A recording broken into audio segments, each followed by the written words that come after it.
We will just make it live. And we're live, people. We'll do it live. How are we, everybody? Welcome back to CoCo Talk. This is CoCo Talk number 11. As always, I'm surrounded by a bevy of beauties, including Nick Morentis, David Ladd, John Strong, Bruce Moore, Richard Lorbieski, Curtis Boyle, Bill Noble, Barry Nelson, and Richard Cavell are all here. We might have a few people join along the way randomly. We might have a few people fall off out of boredom. You just never know. So we're back for another week. A lot of cool things have happened this week in the world of color computer. The CoCo Crew Podcast dropped this week. Another great episode of the CoCo Crew Podcast. Yay, CoCo Crew. Lots of things going on in the Facebook group. Lots of things going on the CoCo mailing list and so on and so forth. So hello, everybody. How are we? Hello to my distinguished panel. Hello. Good day. Hello. And have you guys have you guys had a great week this week? Yes. Yes. Yeah, I've had a pretty good one myself. And did you have a CoCo week at all this week? Did you do anything CoCo this week? Yes. Yes. Yep. Yes. Yes.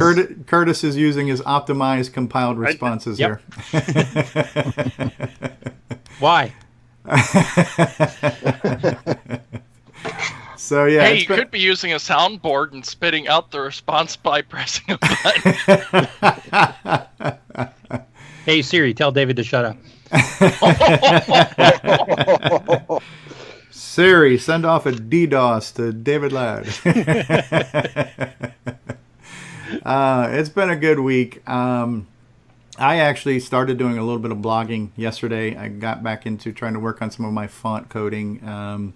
Got that tweaked. I actually wanted to record a video showing off the latest progress, and now I'm running into VCC issues. So once again, the universe is screwing with me, not letting me do something I want to do. I'm so used to the universe having it in for me, and somehow I'm still here, and the universe is still there too. We'll find a way to make peace one of these days. But I just So what's the VCC issue you're having? I don't get me started right now. I just it's just I don't know, some weird back buffer memory error. I put a screenshot on Facebook. I put a message in the mailing list. I don't know.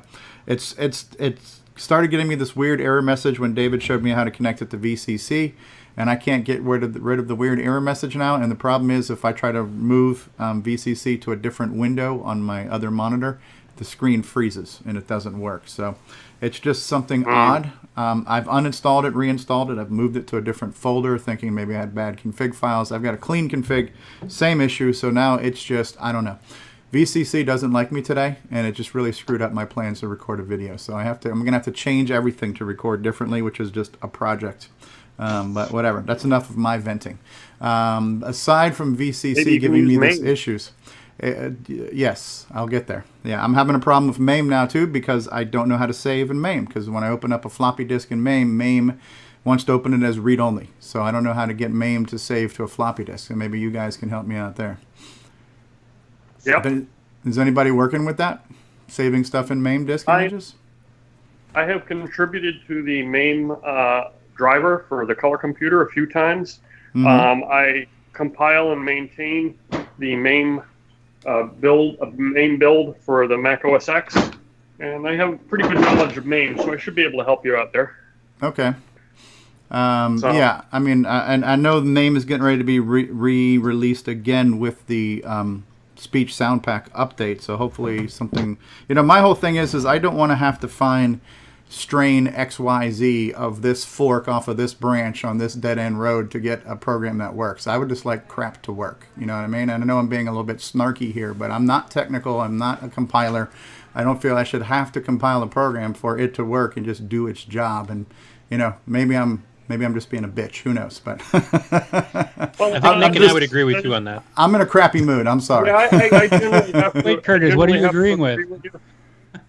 This is one of the reasons why I took to maintaining my own build of MAME for the Mac OS X. Yeah. Because I found that MAME would go, features would go in and out of regression as far as working or not working. Yeah. So what I do is I find one that's stable, I build it, and then I post it on Tim Linder's website for Mac OS X.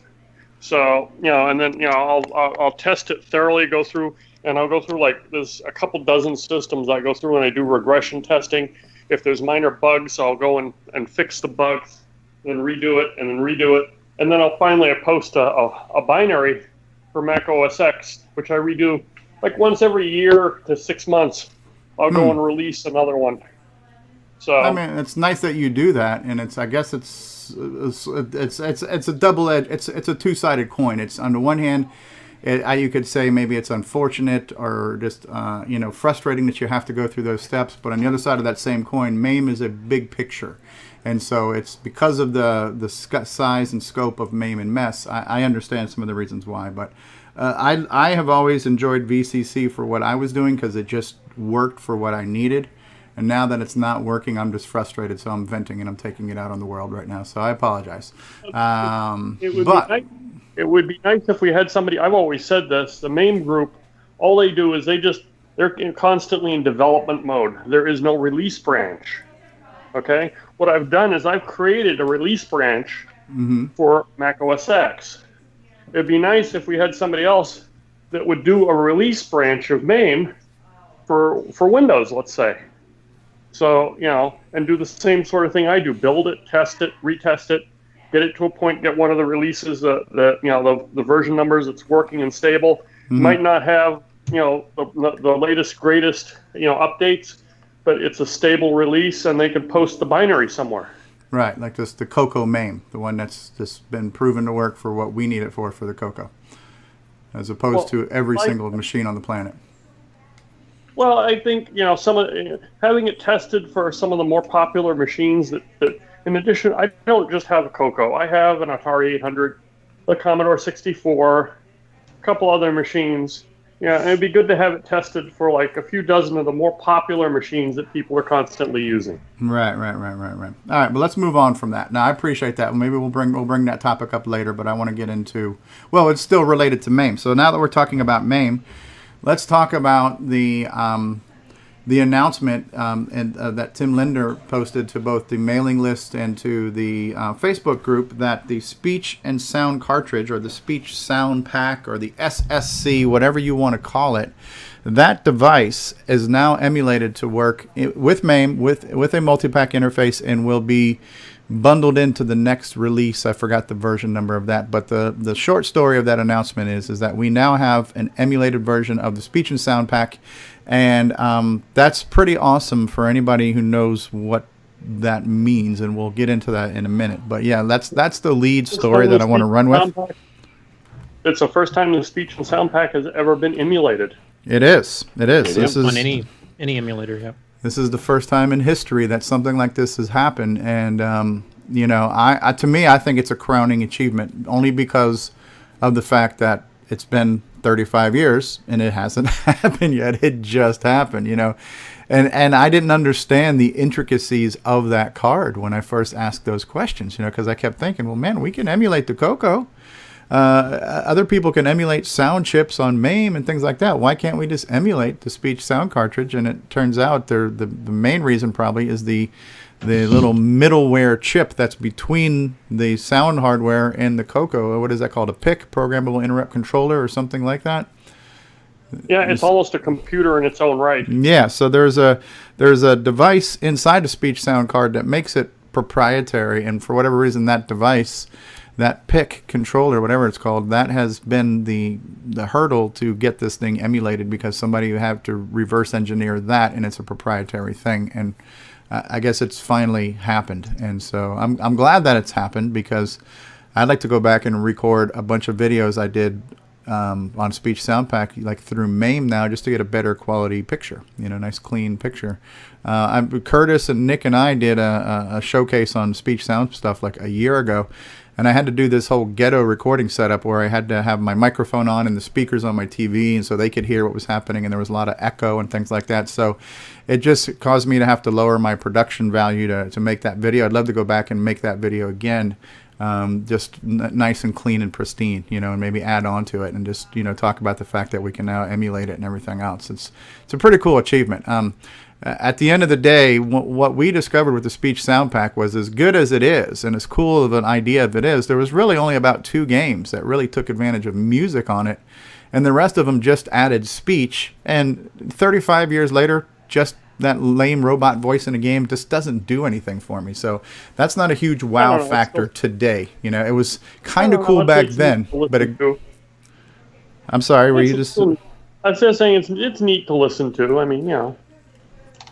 It is, but it's not as cool as having multi-voice music or sound effects. You know, it's just the same voice over and over again. Yeah. Ron Klein says here. Ron Klein says, I wish I could stay, but I need to leave soon. I've uploaded a Windows 64-bit version of MAME 0-187 pre-release from Git to Facebook. I've got uploaded to a couple of disk images and test SSC as well as the sample command line to launch MAME using the CoCo 2 driver with SSC support. So Ron Klein says he just uploaded that to Facebook. So I'm not sure how I'm going to be able to get that from Facebook, but I'll try that right now. Thank you, Ron Klein, for doing that, by the way. Let me try switching over to Facebook right now. But yeah, the speech sound cartridge was Tandy's attempt at doing what like John Strong and John Linville are doing now, which is... okay, so here's a couple of files here that Ron Klein just downloaded. So let's go to download. And I'm going to just download this to my desktop for right now because I'm not sure what's... you know what? This is going to be too much of a project for me to try to do while we're live streaming this.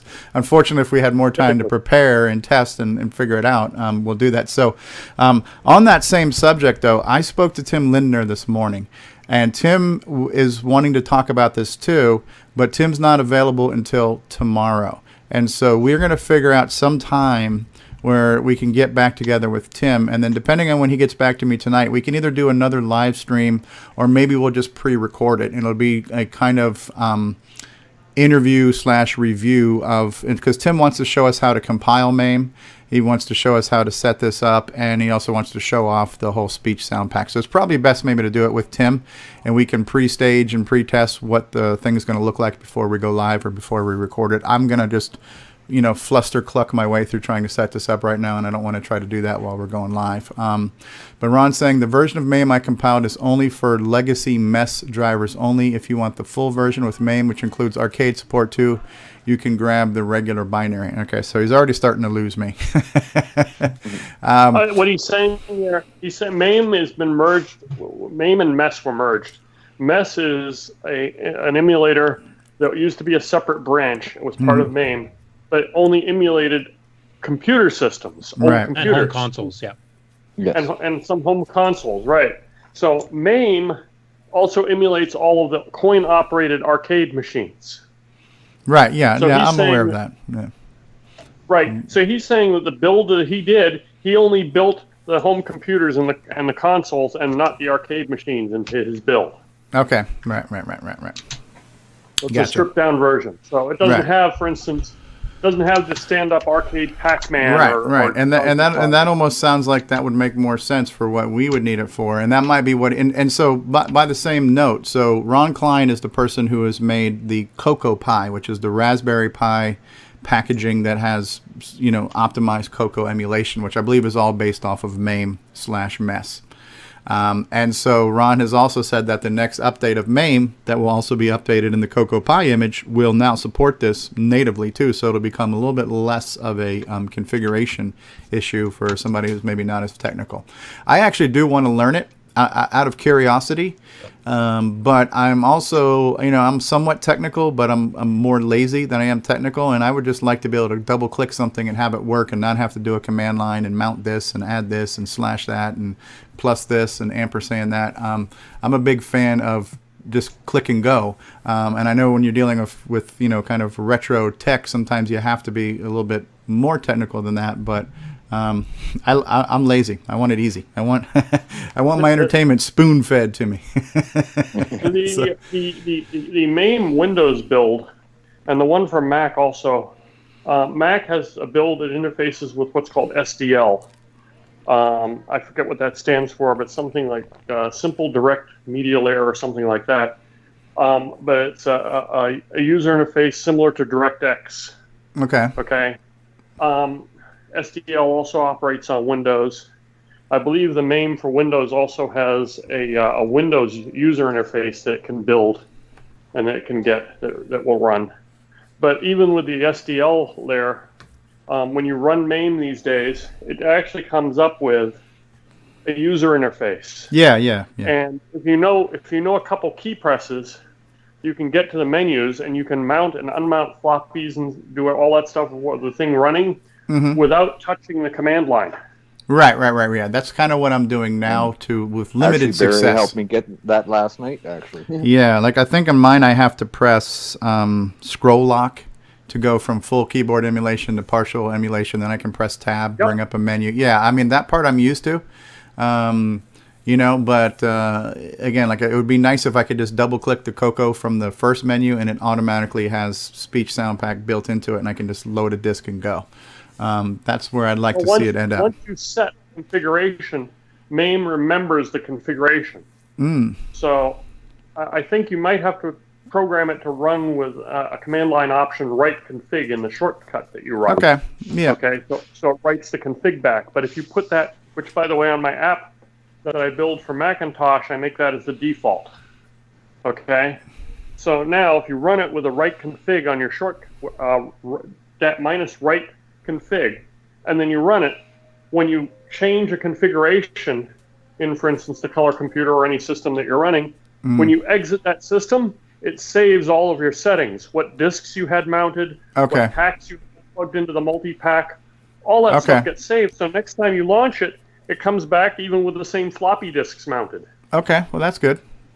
I still think they need to go back and put in a real GUI though. Like if you looked at MAME back in probably about the 0.6, 0.7 era, it had a full GUI, just like VCC or something. You could just select things nice and easy just with the mouse. And I really think they need to put that back in at some point. I mean, there are third-party ones too. I built a GUI for the earlier. I built a GUI for the earlier MAME on the Mac that was built in TCL/TK, and I maintained that for a while. But I don't know if you've used MAME recently, but the GUI interface that is built into MAME has progressed quite a bit. Yeah. To the point where I've decided that I am not going to. I'm going to try and enhance the GUI interface now that's in MAME. Set defaults that are reasonable, etc. on my Mac build, rather than maintaining a separate TCL/TK front end that I had built previously. That's cool. That'd be good progress. So Ron Klein said something to the point where he said, it says, I would be happy to join another chat soon and do this as a live show for everyone to see. I don't know if you're talking about today, Ron, but if you're able, you're going to probably need to add me as a Skype contact. If we're not already Skype contacts, and we would get you in on Skype and you could do a screen share. We would love to have that. I know it's kind of last minute. But yeah, if you could get that going today, Ron, that would be great. If not, I'm going to plan something tomorrow with Tim Lindner, to be determined on the time. And if you want to maybe join that one, either way, that would be kind of cool.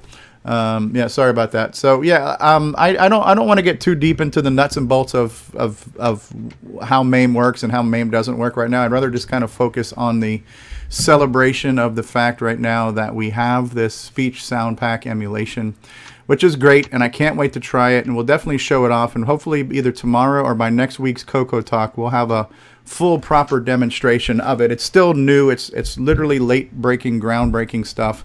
But yeah, the speech sound pack was a really neat peripheral accessory for the Color Computer that I don't think ever truly lived up to its full potential. But it did add music. It did add music, sound effects, and synthesized voice to the CoCo, giving it what it never had. There are a few games, as you said, that use it to produce music. Mm-hmm. I've dabbled with programming on it a little bit because I actually have a speech sound pack, so I've been able to futz with it for many years now. And it's definitely true that it had much more potential than it was ever used for. You know, but go ahead. It never worked on a CoCo 3 without mod. Yeah, that's a big problem. It doesn't work at double speed. Oh, okay. Actually, without hardware modifications. It works fine. I have an unmodified speech sound pack. I have used it for many years on my CoCo 3. If you're running single speed, yes. Yeah, single speed, yes, but double speed, it gets a little quirky. Yes, but the thing is, what I've done, rather than modify my speech sound pack, which I may modify it now because they've come out with another simpler modification of just changing a capacitor rather than changing one of the transistors in the pack. It changes the value of the capacitor. It makes it work correctly on both double speed and single speed mode. at least within some degree, because it still double clocks it. But I changed the driver, for instance, in OS 9, so that while it's doing critical operations with the pack, it slowed down to single speed mode, and then sped back up when it was done addressing the pack. Yeah, that's what I had done too. That just says it's a pain, and it shouldn't have been necessary to do that. Seems like the CoCo has had a history of needing some type of hack job somewhere or another. There was always one. I should mention with the speech sound pack drivers being released for MAME, one thing I'm hoping, like a lot of people back in the day didn't develop for it because you needed a multi-pack and the speech sound pack to program for it with a disk drive. I mean, you didn't want to do off cassette. So I'm hoping now that MAME and MES have it, that more people will fiddle with it, and maybe we'll get some new games and stuff that actually support it, because you can test it now without having to set up a pack and all this other crap. Right. Well, that's exactly it, Curtis. That's the whole reason why I actually, once I noticed that it was around, I downloaded it right away and I compiled it just to actually have that speech sound pack. That's awesome. Yep. That's awesome.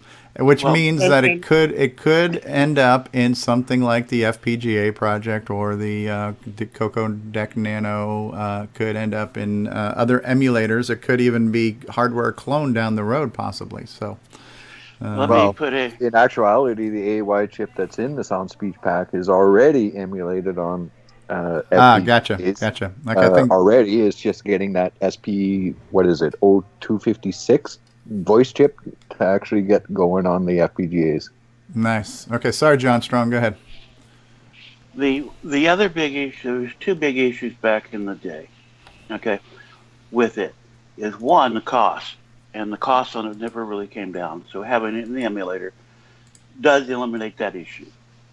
The other issue was programming it and the response time, and it was a pain in the neck to program with the sound and such. Mm-hmm. I found it somewhat awkward, but it's certainly doable. Well, nobody said it wasn't doable, and it's been done. It just back in the day, you had those two issues. Do I mess with this thing? It's a pain in the neck. Where two, it's so expensive, very few people have it. Therefore, it's kind of the chicken and egg. Do I do the time for it? And nobody be able to use it. Ron Klein Jr. is logging in. So there's the initial price of it was certainly an entry-level barrier. Well, then you needed a multi-pack too if you wanted to run any disc-based games with it. Exactly, yeah. And so it was one of those things that was rarely used because of those issues. And it's not that issues cannot be worked around. We have games that did work around it. But after I got Buona working, I surprised myself that, hey, I got it working on my CoCo 3. And I never run it on my CoCo 3.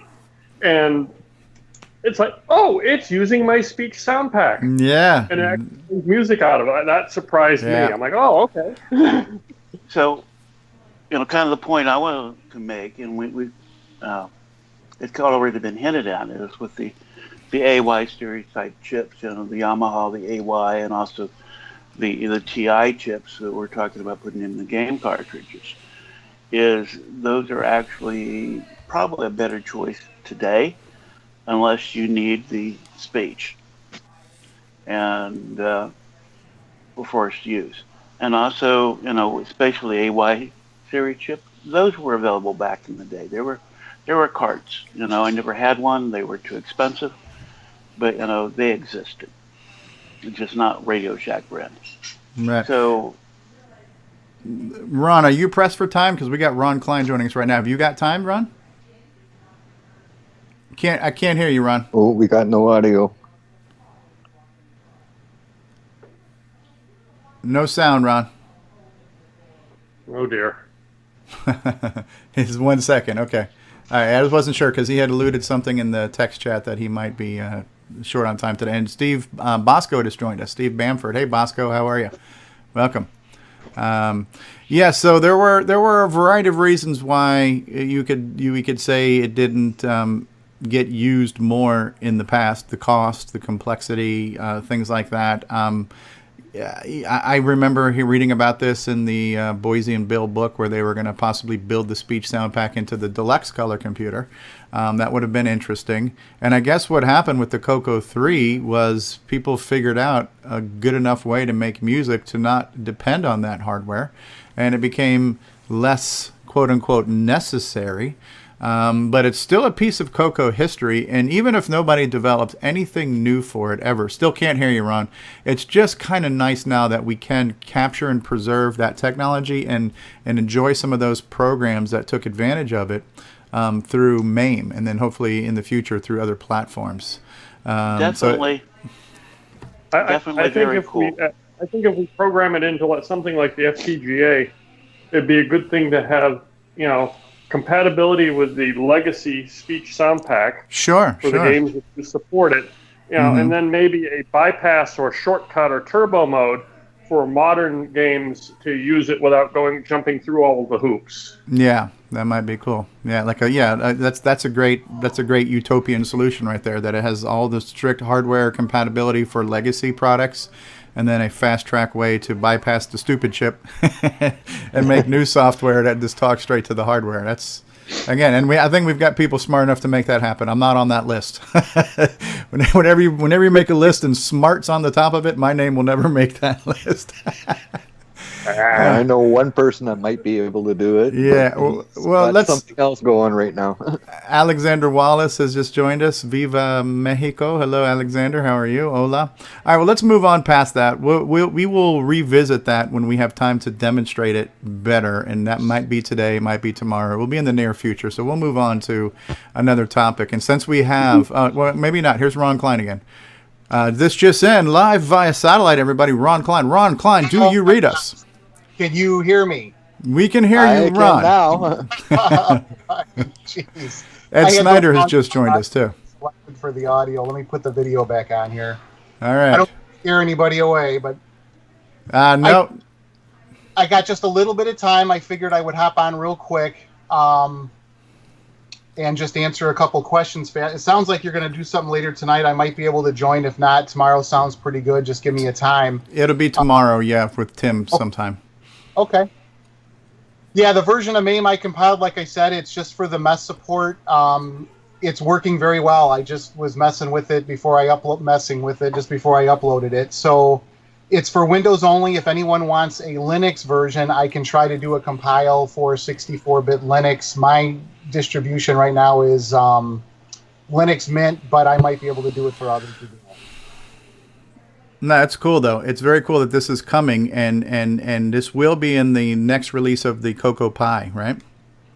Yeah, actually, I have it running on the CoCo Pi right now. The only thing we're having an issue with is there's a little bit of audio feedback. I'm not exactly sure why. I've talked to Tim about it. We're looking into it. I'm using the analog audio out of the Raspberry Pi 3 because my Raspberry Pi is plugged into a VGA monitor. Okay. I did try it through HDMI, which would use the digital audio, and I'm still getting the same feedback. So the speech and sound cartridge works. It works great. It's just that feedback's annoying, so we're trying to figure out why. Okay, that's cool. That sounds like something minor, and it sounds like you've already got 4 out of the 5 steps in the right direction taken care of. So it's pretty freaking awesome. It really is to me. I'm a gaming geek, so for me this is like, this is hallelujah, to hear this kind of stuff. And 90% of the people might say, well, who cares? What are you talking about? Whatever, move on. But for me, this is awesome. And I think any true CoCo hardware fan should appreciate, even if you didn't play the games, even if you don't care what the music sounds like, we should appreciate the fact that this is a major accomplishment to emulate this very unique piece of hardware. It is. I'm glad to see it as well. I would like to see some other hardware make it into MAME or maybe the other emulators as well. The thing is, some of the newer stuff coming out wasn't part of the old legacy CoCo world, so I don't know where you draw the line with, are we going to emulate new hardware for the old CoCo? I'm kind of hoping we do. There's some neat sound devices coming out that may be beneficial, especially from a development standpoint. So we'll see what happens, but this is a good step to have this cartridge emulated now. Yeah, I definitely agree. I think that as far as which ones we should emulate, we maybe look at which ones would serve a useful function on emulator. Because, for instance, there's not a whole lot of point of emulating a CoCoSDC on an emulator because you've already got the functionality with the virtual disks and whatnot. And the CoCo Flash really is designed to replace multiple cartridges, and you can do virtual cartridges on an emulator. Something like the sound chips that are coming out add functionality to both the emulator and the physical platform, and I think we should add them to the emulator as options so that we can run that software. Yeah, and I think John Strong or John Linville mentioned that in the most recent podcast, that there is a way to emulate his hardware on his sound chip, and then John Strong can talk about his, but it sounds like that is an option. So because these are quote-unquote over-the-counter pieces of hardware that probably already exist in MAME, I think that option is there, so people could develop and test for the super card. That, Steve. Yeah. So I think I've seen in the source code the actual chips themselves are listed there, but whether they're actually interfaced to the CoCo or not is another story. Right, but I'm pretty sure that John Strong. I'm sorry, John Strong. At least I'm remembering your name, John Strong. But I'm pretty sure John Linville mentioned that this on episode 24, that there is a way to emulate his, we'll call it his super pack with the sound and bank switch ROM and everything else. So, and if that's true, which I believe it is, because my memory's bad, but it's not that bad. That means anybody who wants to develop for a cartridge, our next topic, can try that through emulation first before you go through, pressing out hardware chips and things like that, which is cool stuff. So, to me, this is a great week for CoCo. The biggest thing there is actually going to be not the sound chips, which already there is emulation written in MAME to handle those and just needs to be linked to the color computer. But the bank switched ROM is actually more of an issue because right now the color computer does not have under MAME emulation for the bank switch cartridges, which is something I've been thinking about adding from time to time but haven't gotten around to it yet. So cartridges existing like RoboCop and Predator and whatnot that use bank switching do not run under either VCC or MAME emulation. Barry, that's interesting because one of the things that I've been talking to some developers on the side is, I run Phuzix on the CoCo 3.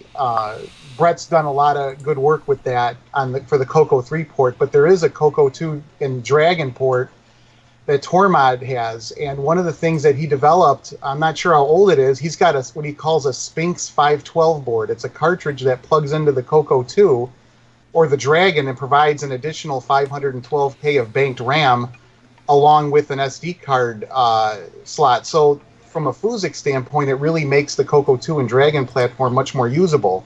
One of the things I was hoping to see is a way to virtualize that, to provide that cartridge support for a CoCo 2. So what you're saying may be something that they're going to have to overcome if they do provide that support to run Phuzix on that platform. And then that, when you start looking at that, I'm also very interested in the CoCo VGA that Brendan's doing. Some of the new text modes and things like that, you wonder if that'll ever make it into emulation for the CoCo 2.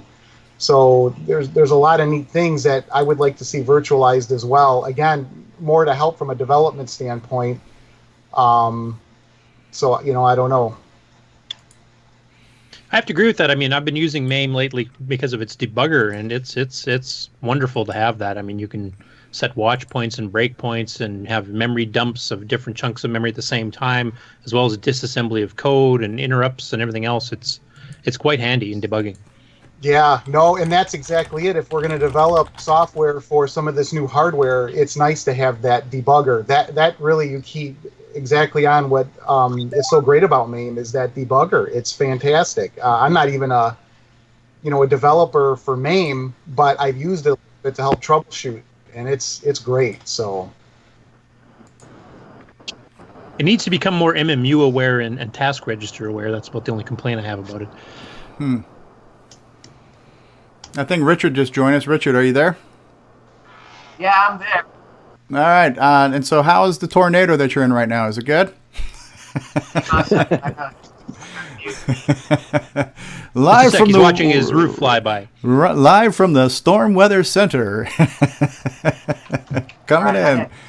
So yeah, it's a great day in CoCo history when we can have this, and we right now it's a lot of talk, and for anybody who doesn't quite follow some of what we're saying, we will find a way to demonstrate this for you soon, possibly even tomorrow, so you can hear what we're talking about, and I look forward to that. So let's transition now into the topic of cartridges, which has been a pretty good thread of activity this week on Facebook and everything else, and maybe a few feathers were ruffled in the process. I don't think any of them were meant to be ruffled, but I think it started off as harmlessly enough where when Nick Morentis' blog about Chapter 2 of Gunstar was there, and I think John Linville started off by saying, well, this would be really cool to see on a cartridge, and it kind of started from there, and then it just got into lots of discussions, which I believe all were of positive intent, but maybe sometime along the way somebody said, well, I don't care about cartridge, I'd rather do it this way, and some people would say, well, was there a problem with this? And I don't think any of that was meant, but I think it's a great topic, and I'm just going to speak from my perspective first. I would love to have as many things on a cartridge as possible, being a consumer and a collector, because I think it's a cool thing. And I would be happy to pay for not only the cartridge edition, but a floppy edition and a virtual floppy edition. And, I do have a little bit of disposable income. I'm not trying to brag, but, to me, there could not be enough versions of new CoCo products. And maybe I'm in the minority. And I do know there are a lot of other developmental challenges and production challenges and upfront expenses and things like that. But it's a great topic. We have John Strong here, who is producing his own cartridges and has some firsthand experience on this. That's where we'll start is, if you're making a new game, and John Linville talked about this last month and this month, what are the reasons to put a game on a cartridge? What are some of the benefits? There are certain things where, it loads in instantly, it loads automatically. There's some certain things that will run faster, et cetera, et cetera. There are certain pros, but there are certain cons. And so that's where we're going to start in with that. So just go around the room and people talk about what your thoughts are on either purchasing a cartridge, developing for a cartridge, producing a cartridge, whatever you want to say when it comes to that. I guess if it's possible, since I mentioned I could lead off. Go ahead. Okay. Actually, the first stuff I produced that was actually considered to be in a cartridge was way back in the day. And I did a terminal that plugged into the RS-232 pack, so we could use it on a multiple user CoCo system used in a classroom, a math classroom.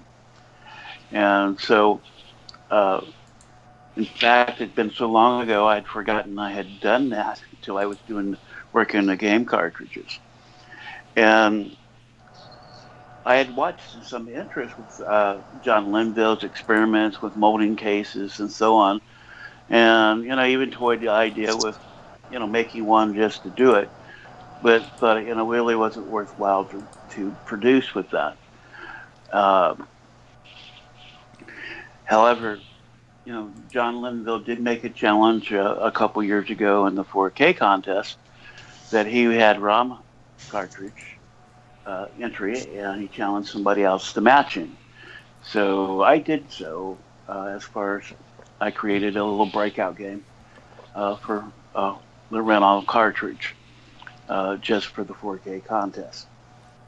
And so that was kind of my entry back into making the cartridge. Cartridge always been kind of a cool idea. It was nice until you got to floppy drives. So I like both of them. Okay. I like the cartridge. The fact it's quick, it's easy. You know what they've got. It's plugged in. It's going to run. And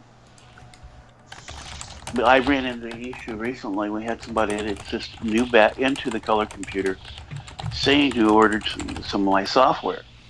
And, I made it clear in the emails that, hey, some of it came on CD disc.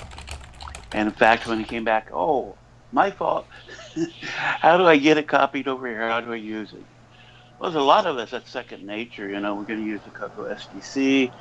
or some other alternative or drive wire, and I had to start pointing him to the right places to be able to use it. So it's nice to have something that you can ship out to somebody, they plug it in, it just works. And actually, I have to agree with you on that, John. And so that's really nice. They last forever. Yeah. On the flip side, it's really easy to make your change on your SD, on your CD stuff. You got less limitations. Using a disk-based system or CoCoSDC. Though a lot of those limitations can be eliminated on the cartridge. And actually this week I've got something in. I was looking at another project actually for my nephew. And it's something he wants to do with some electronics. And I ordered something in and I got thinking, hey, wait a minute. Can we use that with the CoCo? And so God bless you. Can I cram it in my CoCo? Well, it'd be, and it might possibly be a way to share game saves. Oh, that's cool. That's one of the challenges. Yeah. Across things, I have to see what the actual capability of the items is. Okay, I'm looking at actually RFID tags. Okay, are sometimes commonly called NFC, near field communication. Cool. And so one of the things while I set this up and work on the idea for my nephew, and the background on that, he's a jeweler who designs jewelry, and he's wanting to put RFID tags in some of his jewelry so people could just scan it with an Android phone or something and go to a website and get more information or share it and things like that. And so that's what started the idea. But actually RFID tags is used widely in gaming right now. Nintendo, the Ambio series stuff. Oh yeah. That's cool. And those are basically just RFID tags. Okay. Interesting. And you look out there, and they've hacked that all over the place. Right. And so you don't have to buy the figurines or anything at this time if you want to be able to play with the stuff. You can find the hacked data and burn it in. Oh wow, it's like counterfeit credit cards at this point. Yeah, that's interesting. Yeah. But the couple things I'm looking at is. And this just came to me the other night, so I haven't had time to do the research yet. Just how much data I can store on there. And if it's going to be big enough to do a game save or a character save. Ooh. The concept is, and I wasn't going to talk about this, and I am, and so I'm going to get accused of vaporware and things, but this is just a kind of a venture idea is what can be done, experiment at this time. And, do I have enough data on there that I can say if I have a game that you build up with characters, take something like any of the role-playing games where you build up your characters and sure. something like that, and be able to take a card and go to your friends and boom, with your friends, be able to load in that character and that play. That would be cool. That's very cool. The concept is good. It can work.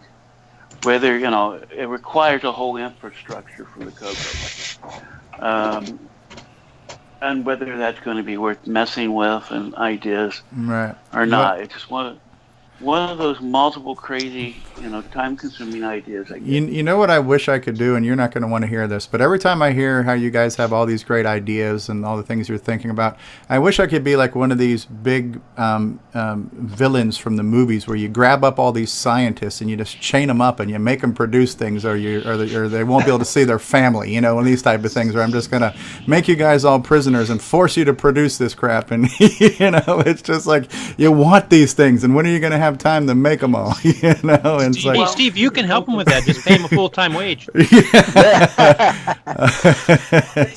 he can quit his regular job and go ahead. You know, you hear about this all the time, like the scientists that get kidnapped for their knowledge to help the villains produce the next bomb and stuff. And it's just like, dude, let's get all these great minds together and get them to crank out CoCo stuff 24/7. You can be the CoCo Nazi, Steve. Like I said, this is very first stage. I just ordered this stuff, for the project for my nephew.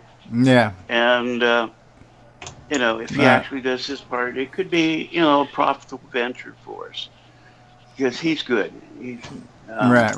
Well, let's reel it back in a little bit from getting off to what could happen later to let's just focus on the cartridges that we can make now. And I really want to hear from Nick Morentis on this because he's already got a game and he's got a new game in development.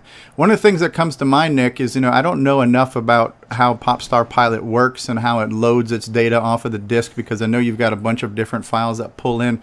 But how hard would it be, just as an experiment, to convert the disk-based version of Popstar to load everything from parts of the cartridge either being in bank switch memory locations or something like that? It's just kind of a proof of concept that once you've developed it, now we can port it to run off of this thing here. And is that something that you can even conceive as being feasible, or is it not worth the effort when it's already done? Or good question. Yeah, it definitely can be done. It's whatever cartridge you end up using to put say Popstar Pilot on it, it's going to be a cartridge that's going to support bank selection. Mm-hmm. So yeah, just have to, whatever scheme it uses, just use that to load the appropriate blocks of memory to wherever they're meant to be.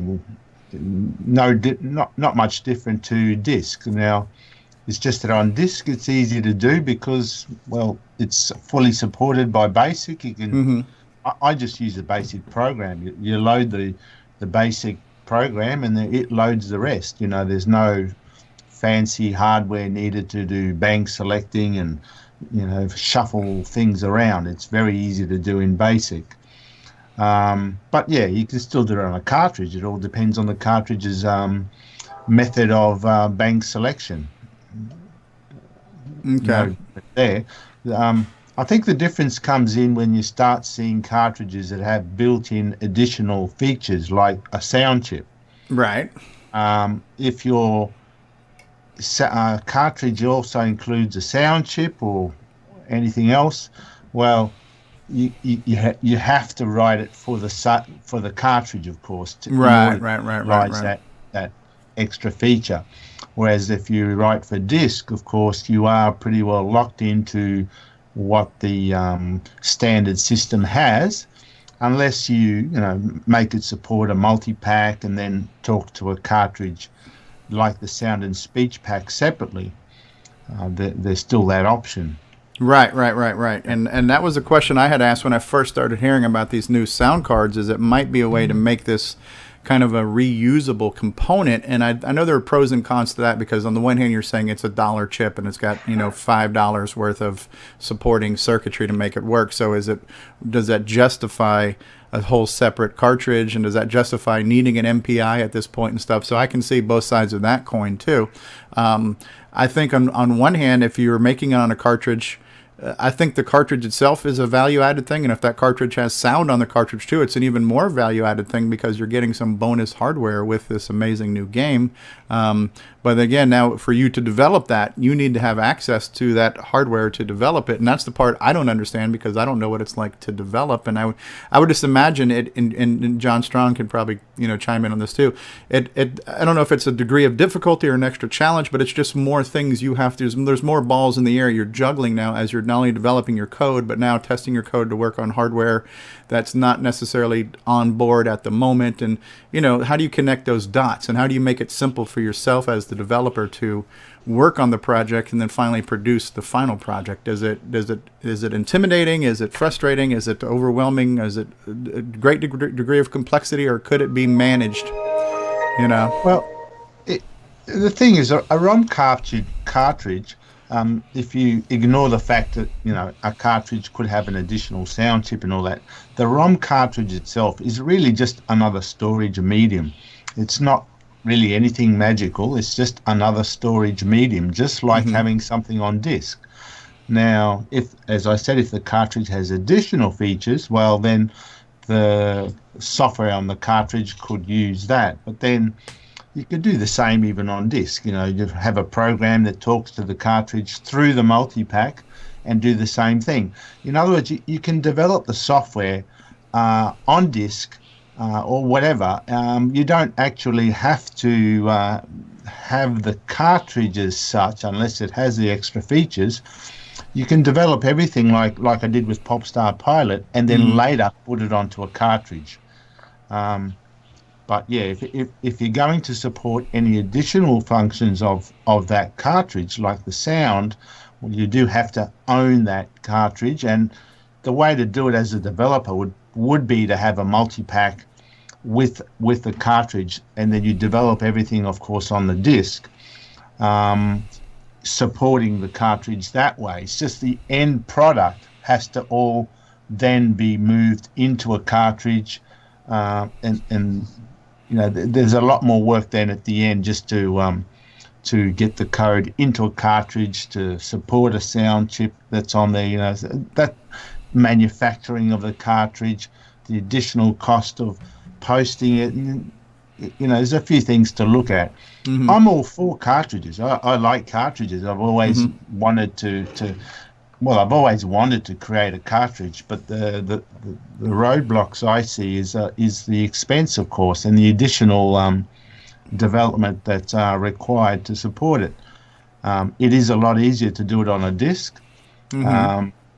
It's a lot lower in cost. I mean, I've costed a ROM cartridge. If I was to sell Popstar Pilot on a cartridge, I have to factor in the cost of manufacturing that cartridge, and maybe even to have the circuit board designed. Now, hopefully someone will create a generic cartridge that everyone can use, but at the moment, John Linville did. I would have to design a cartridge, a circuit board, and have it manufactured and tested and all that. That's actually not the hard part. You can actually make that board fairly cheaply. Then you've got to add in the cost of the plastic case, which is what, $10 to $15, just the plastic box on its own. And then I have to factor in being in Australia, and if I'm to ship out a package, that postage is going to double what I used with Popstar Pilot on a CD. We over here go by the thickness of a parcel.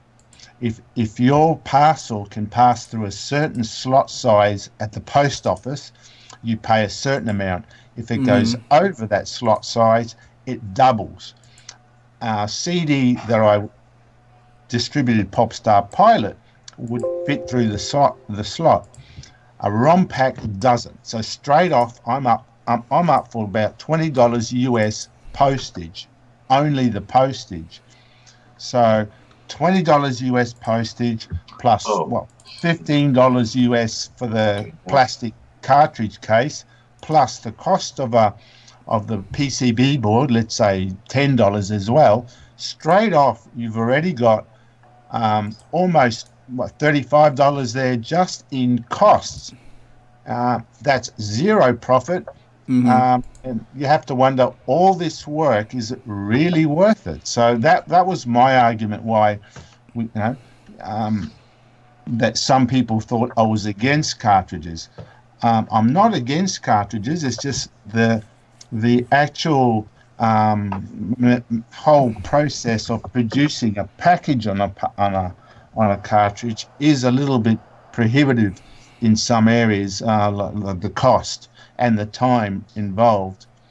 I personally think that the big value really in any soft cartridge is not so much the cartridge itself. I know there are collectors out there that'll collect cartridges, but really the value is the game itself.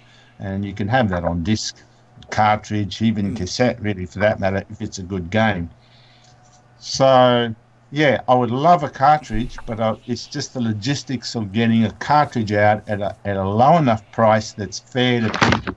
Right. Which is why I had Popstar Pilot. I sold for $25 US, complete postage, manufacturing, and threw in a lot of bonus content on the CD. So I mean, you didn't actually buy just Popstar Pilot. Right, you bought six whatever other games as well. It was really 7 or whatever programs plus a bonus video, all for $25. You know, so it was good value. So I do aim to try to get good value for the consumer.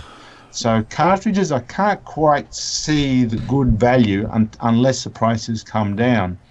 And well, hopefully that'll change over time. But that's probably why I'm a bit hesitant on a cartridge at this point. Well, the rough numbers that because I had inquired, you know, what are some ballpark prices? This is just material. This does not include labor. But supposedly to get the cartridge and the circuit board, we'll just call it $20. So if you were to get the red cartridge that you know, the John Linville and Mike Rowe and everybody, the red cartridge and John Linville's circuit board and everything else, the cost of that equipment is about, you know, let's say $18, $20 just for the hardware. So you got to figure out whatever price you wanted to sell your thing for, and you got to add $20 for that, because you've now got a $20 cost just in the plastic and the circuitry that you need to do to that. Now you're in a unique situation because you have international shipping, which throws a bigger monkey wrench into it. But if you were able to produce the image for this and have somebody stateside make the cartridges for you and ship them statewise, that would at least get rid of the shipping hurdle.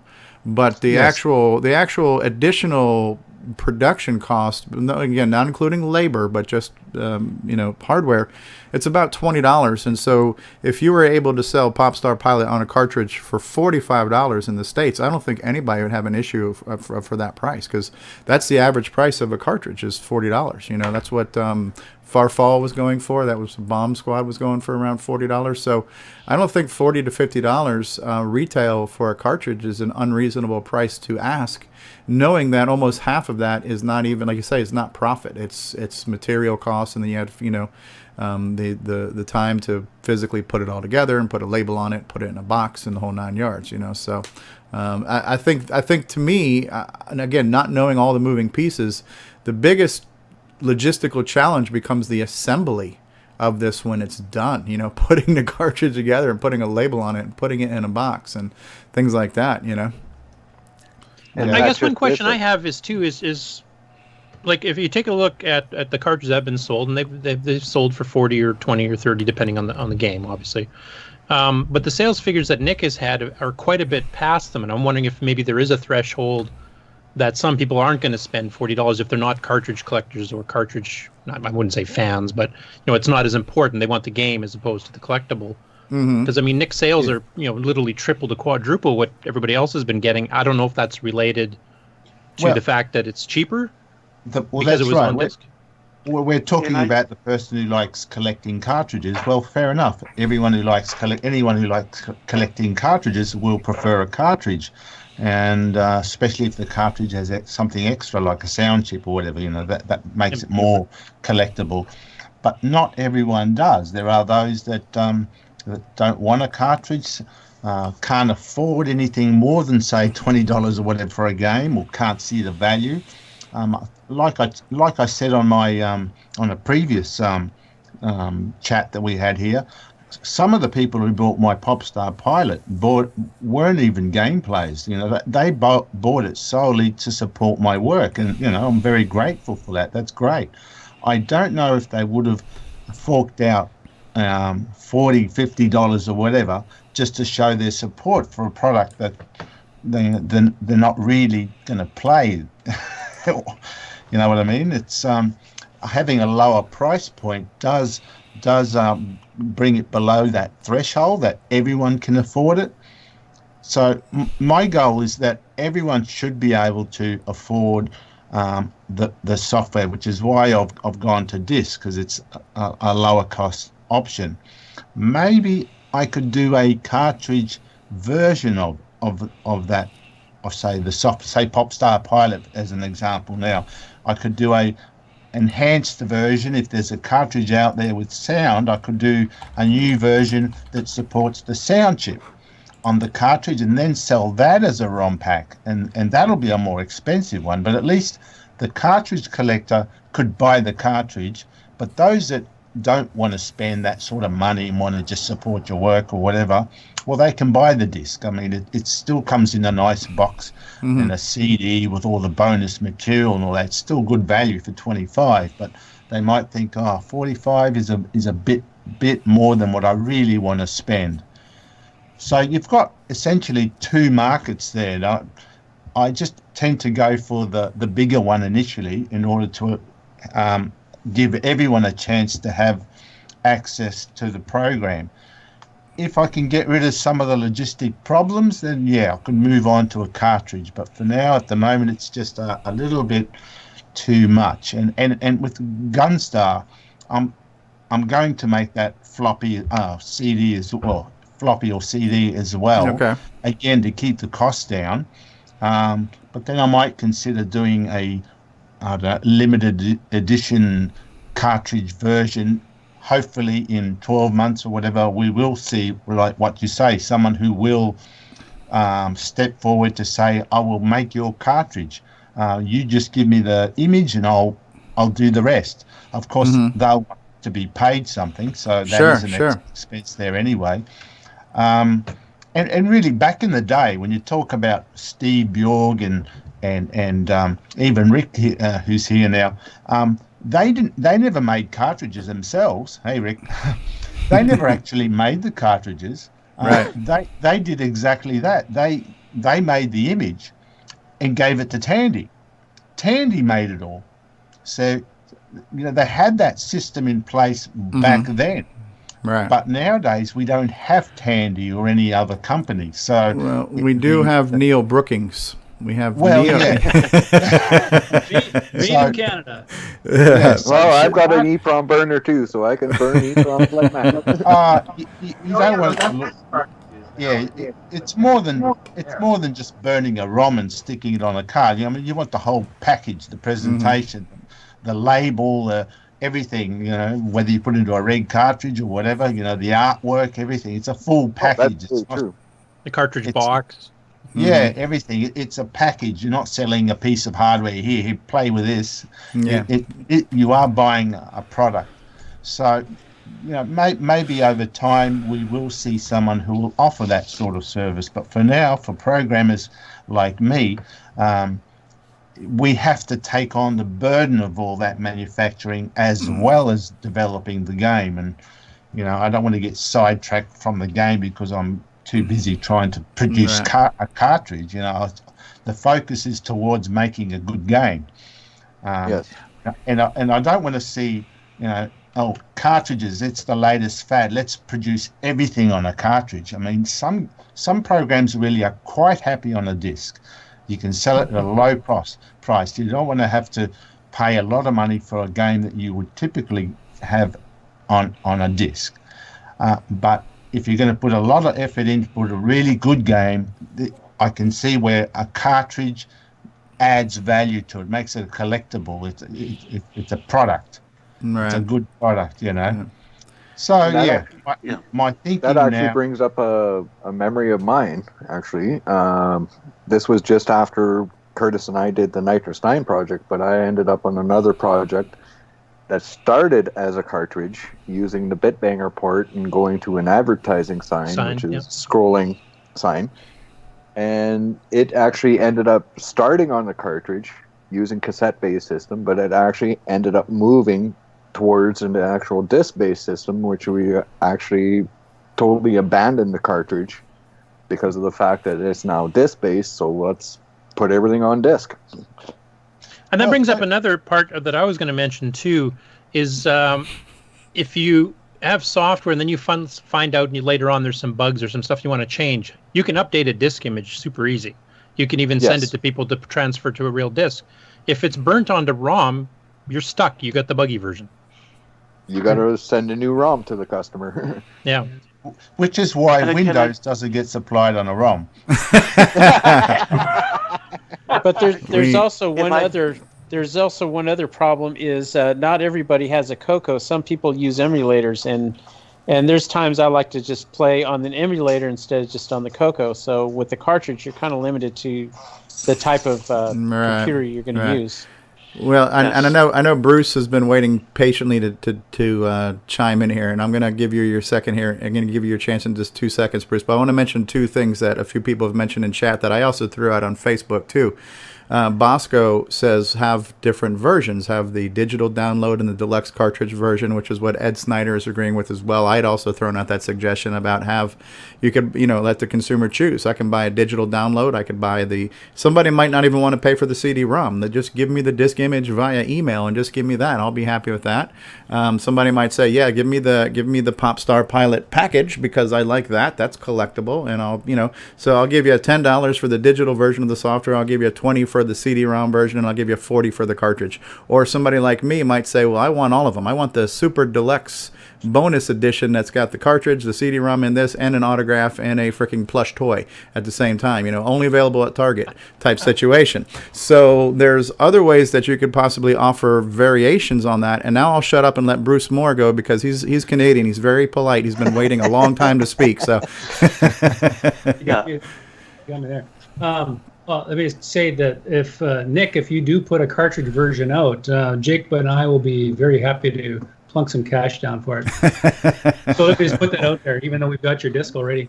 So, so a lot of the stuff that Nick Marentis is saying, I totally identify with and agree with. And I'm not an A-level developer here. I do mostly basic with a little bit of machine code, and I've got this game that I started when I was a kid and abandoned, and I'm resurrecting it, So I'll just tell you this little story, and it kind of hits all the points, I think. I show up at CoCo Fest demoing my game, Forest of Doom, and Boise walks up to me and says, "You should put that on a cartridge." And I'm like, "What? What are you talking about?" Yeah. Put it on. I was like, I just couldn't even get my head around this idea. And I said, "Well, yeah, but it's in BASIC." "Well, I think there's a way to do that." And I'm thinking to myself, I have no clue how to do that. I'm never going to do that, Time goes on. And I had a kind of, and there's been the talks on the Facebook about, like all the stuff that Nick's talking about, the cost of the development and how to develop it and the constructing it and shipping and all that kind of business. And those all seem like barriers to me. But I had a conversation with John Lenville just a couple of days ago. And, what I got out of that was the idea of licensing the game to, let's call it the Linville Brookings Incorporated or whatever. Basically what I got out of this conversation was that if I can get my game ready to go and sort of hand it over to them, they'll kind of make it happen on a cartridge, and I don't have to figure it out. At least if this is, I think that's what he was telling me. They would be your Radio Shack. Yeah, he would be. Yeah, he'd be the vendor, and he could, and then it'd be licensing. We'll sell it, and you can have whatever, figure out a royalty thing, and And I have some comments after Mr. Moore. So. Okay. Oh, okay. I've been trying to. I don't know if you guys can. You guys hear me? Okay. Sure thing. Yeah, I've been trying to speak before, and I guess my audio was not getting through. I was going to say something similar. That I can eliminate most of Nick Marente's concerns, although the fact is the cartridge will cost more because there is an inherent cost in having a hardware. But we have, for instance, the CoCo Flash unit can have whatever software preloaded into it. So if he can license it to Jim Brain, we can preload a copy of whatever binary into a CoCo Flash and ship it out from US. Well, that's not much difference to having an SDC and just putting it on an SDC. But it's on a cartridge, though, and you sell the cartridge. First of all, doesn't you sell the cartridge. Oh. Well, sure it is. First of all, it doesn't require, multi-pack or floppy control or floppy emulation or anything like that. Secondly, I'm sure we could figure something out where we can brand it with a special label, etc., that has this preloaded on it. If there's an update, you can actually reflash the unit, because these days flash memory and ROM memory is, almost the same price. So, it's and the CoCo Flash is flash memory, so there is an update or a new version, you can reflash it. And that's what Ed Snyder just put that out in the chat too. Redoing the image on the SD store. It's a special edition of the CoCo Flash cartridge. It has this preloaded, but you could also use it to put other games and stuff onto as well. Does it have a sound chip as well, does it? It has a limited sound chip in the current edition of the CoCo Flash. It has, really, it's not a sound chip. It's a digital to analog converter, which is the Orchestra 90 hardware. Oh, yeah. So that's another option. It's another option that's out there. I'm sure. It certainly solves the shipping problem because he's based in the U.S. So there's that. The hardware already exists. If the user purchases this with your software on it, then they also get all the benefits of a CoCo Flash unit as well that they can use for other stuff. So it sort of helps offset the price. You're still not going to probably have the type of profit margin that you would have with a strictly disk-based or especially an email-based solution. You've got a lot lower shipping costs and packaging costs. That's definitely the cheapest option. But, as you say, it's another option that you could consider.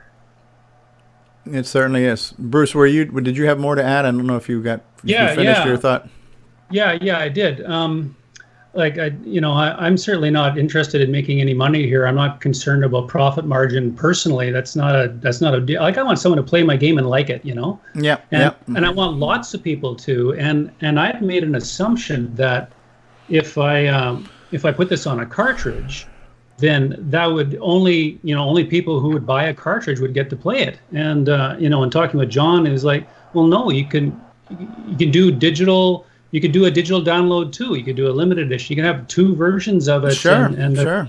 And I'd never dawned on me that there would be a licensing issue that way. I thought it'd be locked in. So now it's like, well, gee, why wouldn't I do a limited edition and be able to use that awesome sound chip? Because background music in a game, it affects. It's so awesome, So the CoCo Flash really needs to get that added, like a real sound chip. Because the DAC, you still have to drive with the CPU. You're not going to be able to do it any better than you're doing now with software DAC anyway. Yeah, that's true. I like that chip. We looked at that. We looked at that during the initial run, and maybe if this current run sells out, we'll look at maybe doing a version 2.0 with some.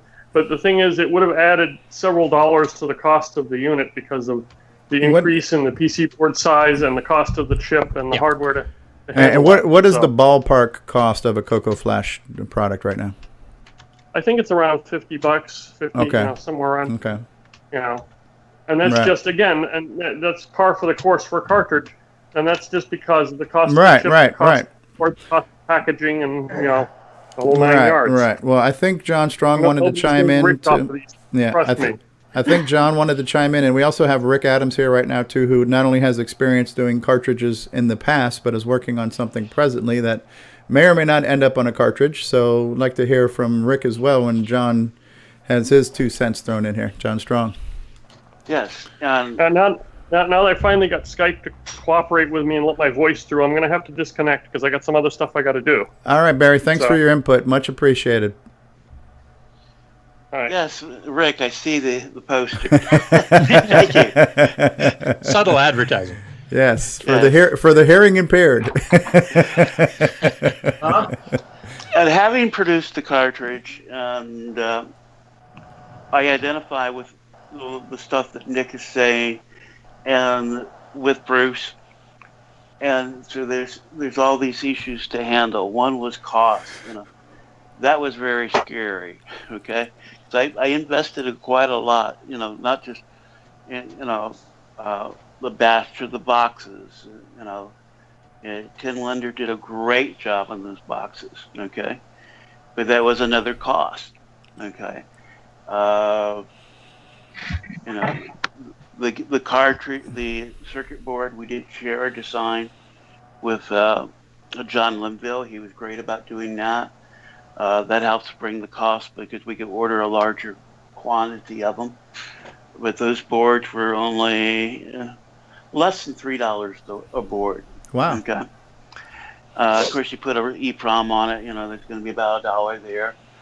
And then you throw a case on it. In my situation, I knew in advance that people were looking to make in the molded cases. Okay. And also the announcement came before, of course, before Bomb Squad was there. But by time I knew when the availability of the cartridge would actually be available for me to put it in, I had come up with the design for basically the concept of the idea for the cartridge. And it was just so cool to have that multicolor cartridge. No doubt. I had to do that. The other thing is what I end up doing is I end up trading time for money. Okay? And so it takes me time and, after my time to produce those cartridges instead of just spending money. Mm-hmm. And so that was a good trade-off for me. And not necessarily that trade-off is good for anybody else, but for me it was good because I had this, cartridge that fit the vision that I have with the game. And so on. Bomb Squad. Okay, if I didn't do it on cartridge, it probably would never seen the light of day. And here's the reasons why. One, there's already, Minesweeper type games out there. Okay, is mine different than theirs? Yes. Okay, I think it goes a little bit farther about playing different levels than the ones I've seen. And it does use the very cool high-res software that Nick and John and Robert all worked on. And so I guess there's some differences. Is there enough difference to make it worthwhile to put all the time in? And would anybody buy it?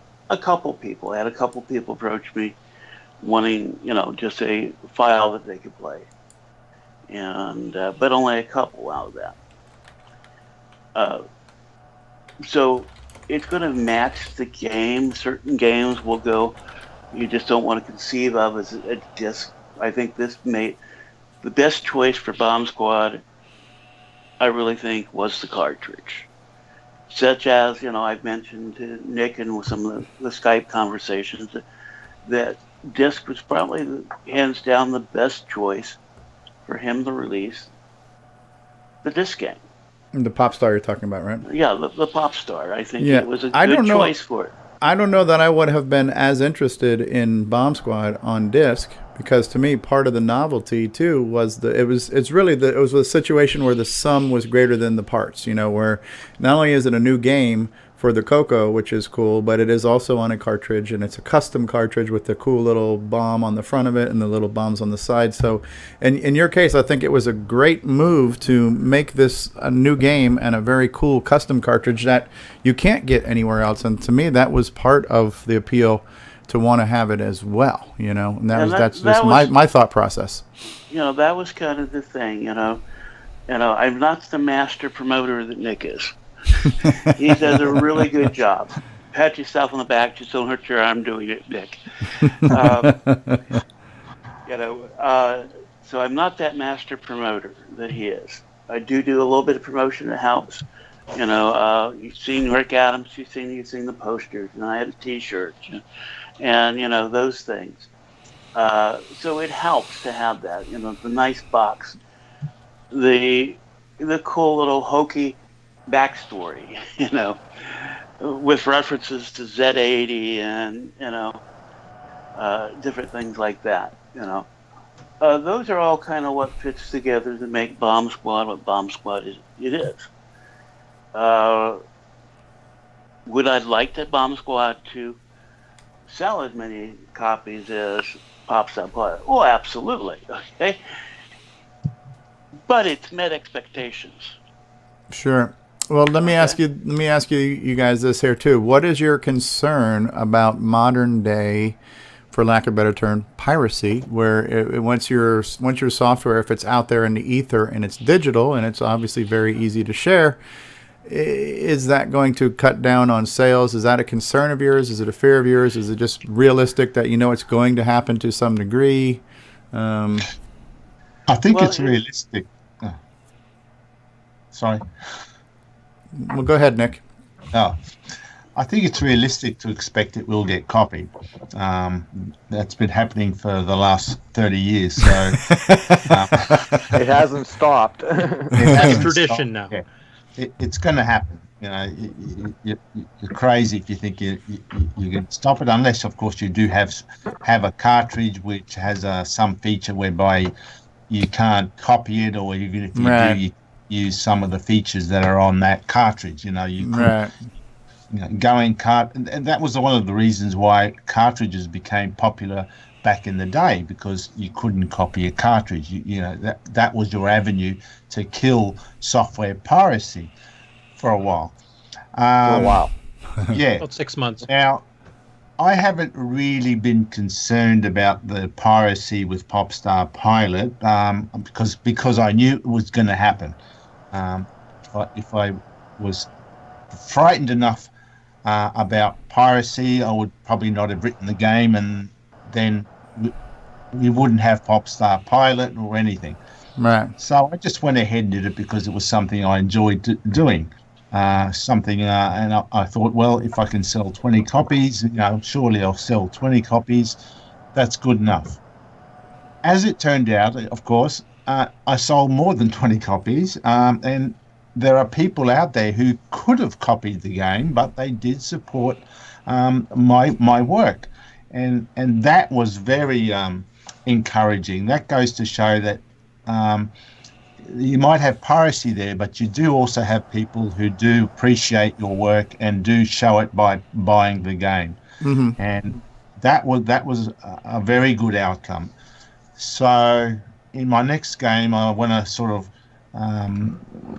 go along with that and still produce another package for people.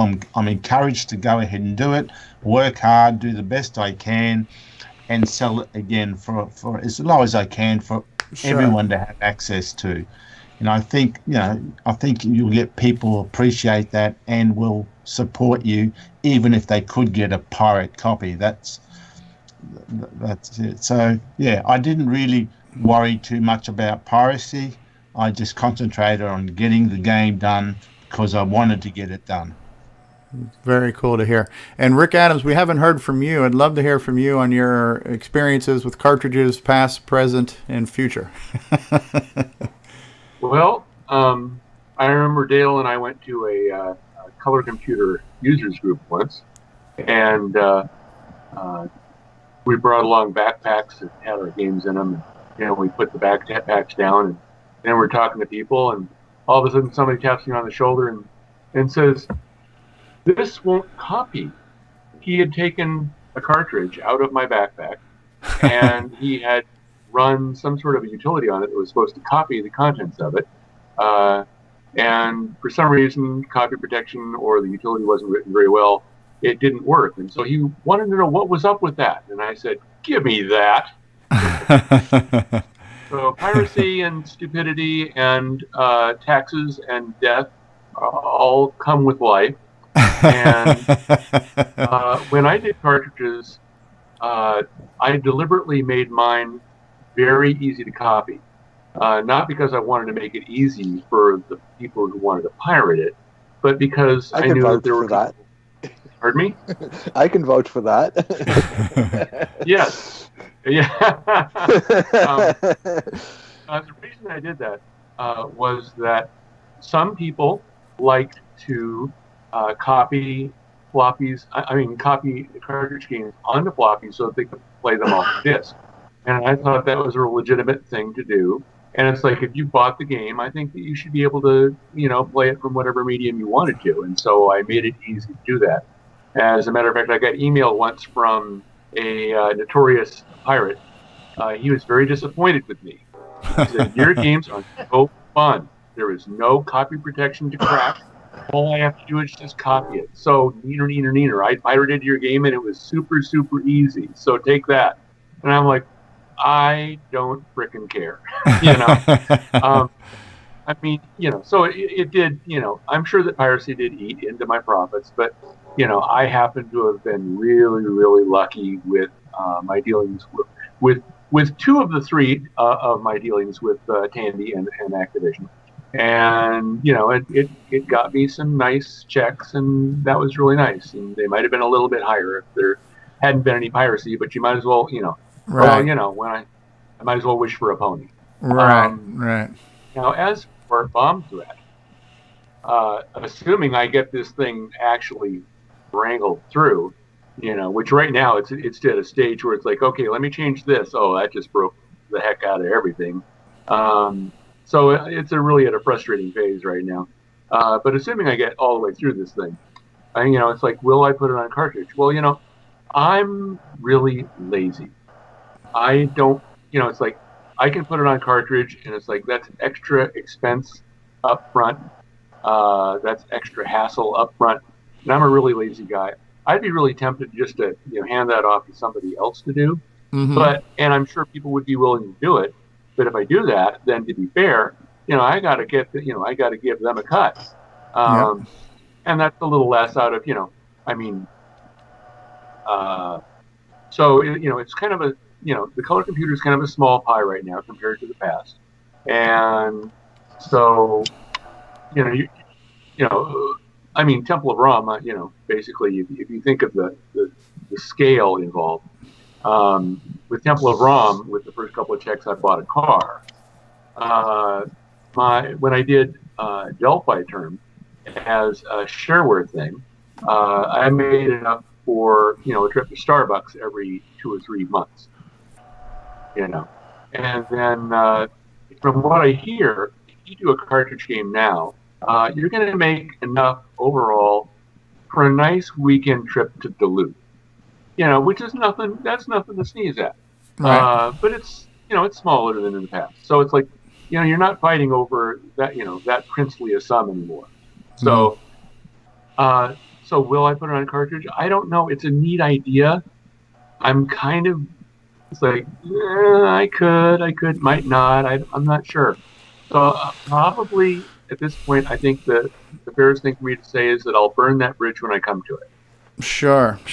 Well, speaking for myself, and hopefully I'm not alone, I would love to see it on a cartridge, since we are used to seeing Rick Adams' Tandy games fed to us in a nice shiny plastic box. I would love to see that.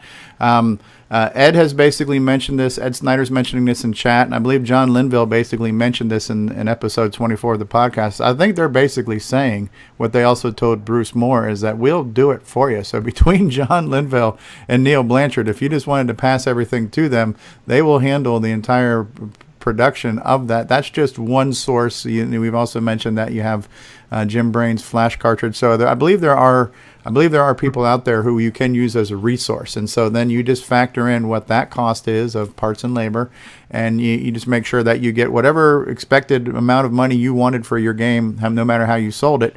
You just add the cost of that to the sale price. But I think there's a market for it. I think, again, I like the idea of the different versions too, where somebody wants a digital download versus buying it on a CD with a nice package versus buying it in the shiny plastic cartridge. I think there's a market for all three of these. Digital distribution obviously is very easy to do. There's a company that will produce CDs for you and DVDs, and so I've done that with my DVDs, and we did it with Nick's Popstar. So if you wanted to do a disc image on an optical disc, there are companies that can produce those for you and ship them out on demand, and you set the price. And so that is a built-in service that exists. Unfortunately, there isn't one of those online services that will produce cartridges on demand because it's such a unique thing, but we have resources for that. And so I think it would be very cool to see Bomb Threat or any new CoCo game on a cartridge, or to have it as an option, I think that the chances of there being 0 cartridge copies of Bomb Threat is pretty low. I think that it's pretty likely that, I would like to have one. And there are certain people that would just love to have one, and it's like, I don't see why we shouldn't make that happen. On a larger scale, well, we'll talk about that. So, and also, I want to mention on piracy too. I think today's CoCo market is a lot different, in that it's all the diehards, the people that really want to support the platform, the ones that are still using it. So I don't think your piracy rate is going to be anywhere near as high as it was back in the day, percentage-wise. Right. When I was explaining to when I was explaining to people at work. I said, I'm going off to this computer convention, and this is kind of an unusual deal. Let me try to explain this to you. And then I tell them about, there's this computer that I did a couple of video games for way back in the day, and it got discontinued a long time ago. And now I said, basically, the elevator pitch is, there are 70 people in the world that give a rat's patootie about this computer, and they're all going to be in Chicago, and they're all going to be wanting to meet me, and they think of me as like a hero, So that's how I explain it, and it's like, it isn't that I'm not a hero; it's just that I'm a hero when I'm in kind of a small pond. Sure, if that makes any sense. Yeah, but it's so it's like, I show up at this computer convention, and I get to sign my autograph on things, which is just like that's really kind of hard for me to wrap my head around.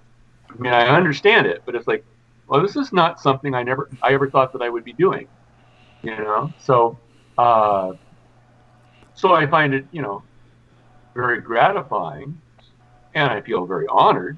But on the other hand, it's a small pond. It's like, I'm an important person in this room, It's not like I'm some worldwide celebrity. So it sounds like I'm running it down, and I don't want it to sound like that. It's just that I'm like a celebrity, but I'm not a celebrity. It's like I can't quite wrap my head around it. Well, yeah, you're being very modest, and that's fine, and you're basically saying you're a big fish in a small pond, which could be true for a lot of situations. Understand the feeling. But I believe that the significance is bigger than the size of the pond in general, because I believe it is part of history, and history is eternal. And the history of Tandy and Radio Shack and the Color Computer is bigger than the size of the pond, and it's bigger than the size of the community. And by the way, the 70 people that show up are part of probably 1,000 or more people that make up the documented CoCo community. But there's there's the people, and then there's the people who have the means and wherewithal to get to CoCo Fest. But yeah, I think the pond is a little bit bigger than we think it is, and I think the significance of this pond in the scheme of history and technology in the 80s and 8-bit is bigger too. But that being said, being modest is always a nice, admirable trait as well. But I think the historical significance of what all of you have done for the color computer and 8-bit computing is bigger than the size of the community or the number of units that were ever sold by Tandy, in just my humble opinion. So, but it's just like the experience of people coming to me and saying, "Will you please autograph my cartridge?" It's like, wow, that's really wow. Okay, yeah, I would definitely be happy to.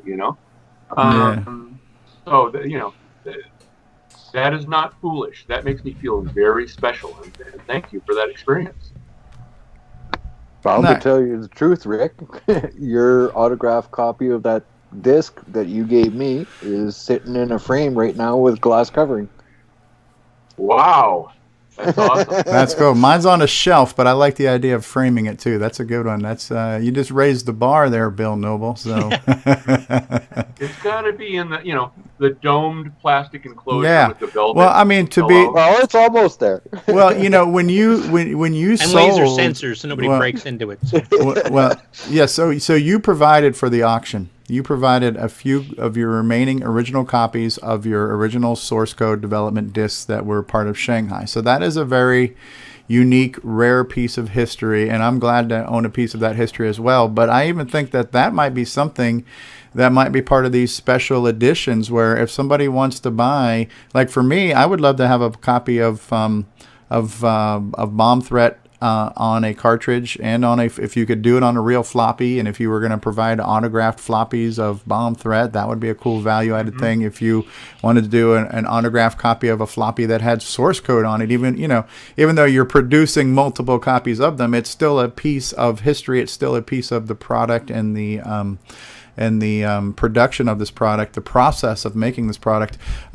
One of the things that I think would really be a good measuring stick, and Nick has a blog. I don't know if you are going to be blogging this, but there's got to be a way where you can track interest with like an online poll. How many people would like to purchase a digital only copy? How many people would like to purchase a disc image based optical copy? How many people would like to purchase this? And then even better yet, I think I suggested this to you in Skype, is set up pre-orders where if somebody wanted to purchase the cartridge and you figure the street price of that might be $40, $50, whatever it is, you ask for a pre-order for everybody who wants one, and they send you the $20 up front as a pre-order for that. You already know how many you're going to sell, and you've already got the money in the bank to cover some of those material costs of getting this done. And it's easy to have people raise their hand saying, yes, I want one. But when somebody actually ponies up the $20 for a pre-order, that is a tangible metric that you can say, all right, I got 40 people who want a copy of my cartridge, and I've now got, $400 that I can use to start buying these materials. That I don't think is an unreasonable thing to do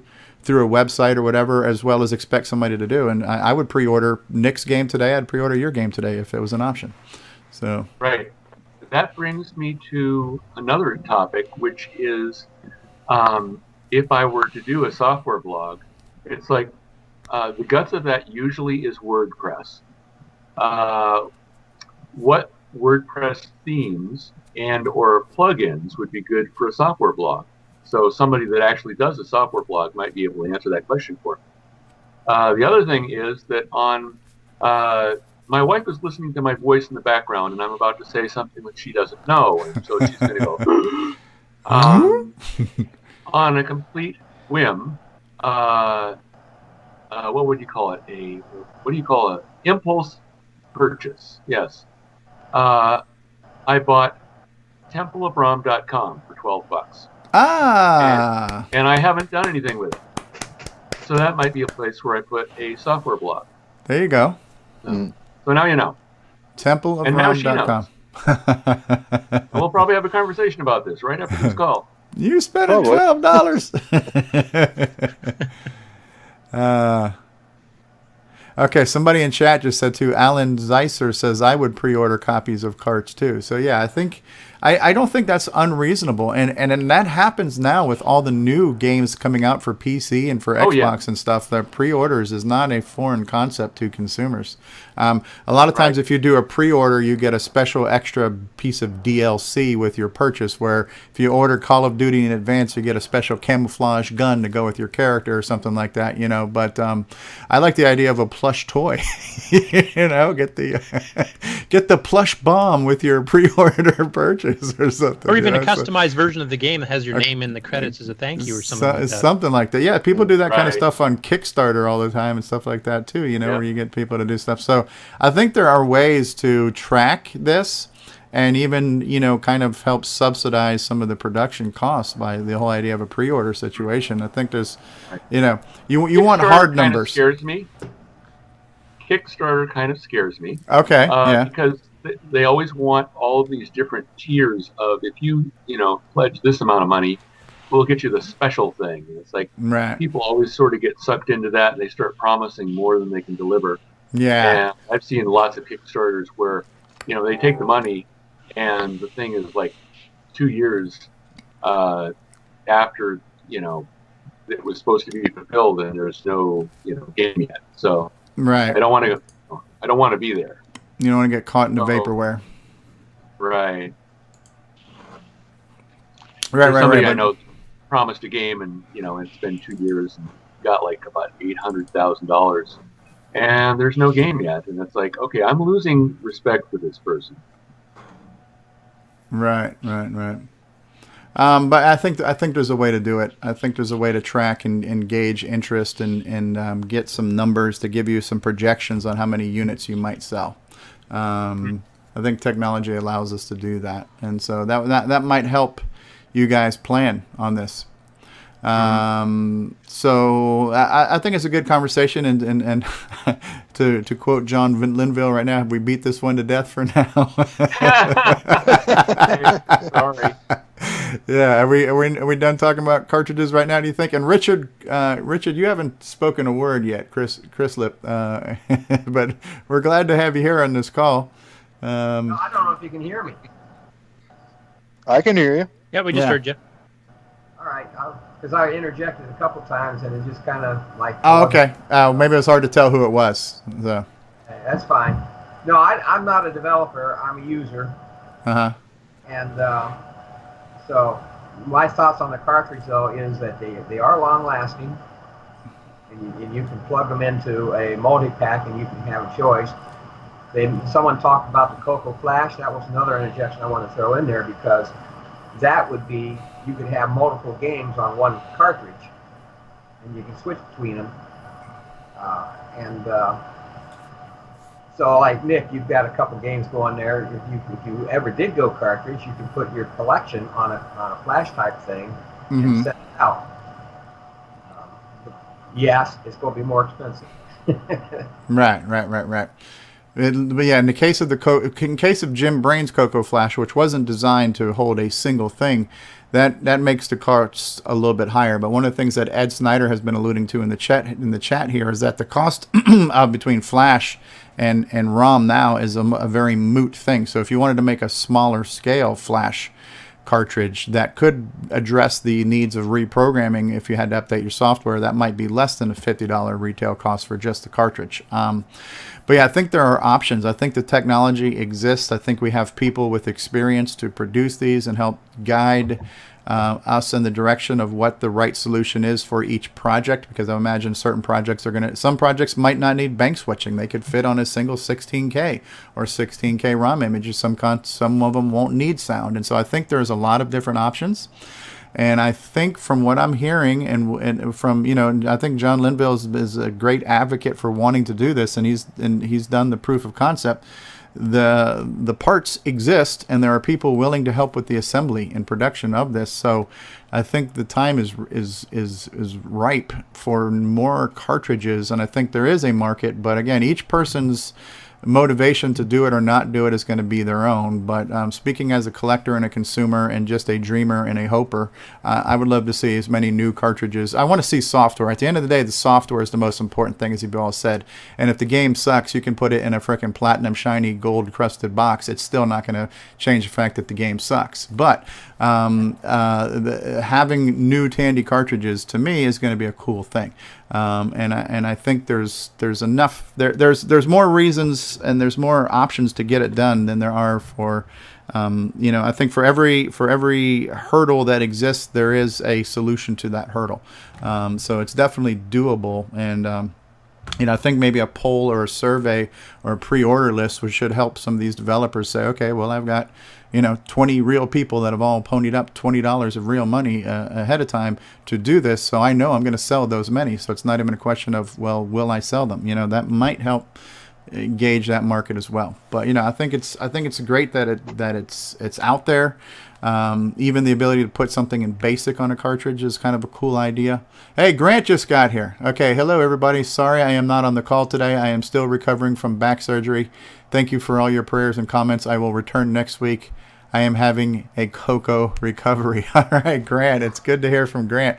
Grant just had his back surgery. Yes. So, all right. Well, so we'll get off the cartridge train now. I mean, I think it's a great topic. I think it's gonna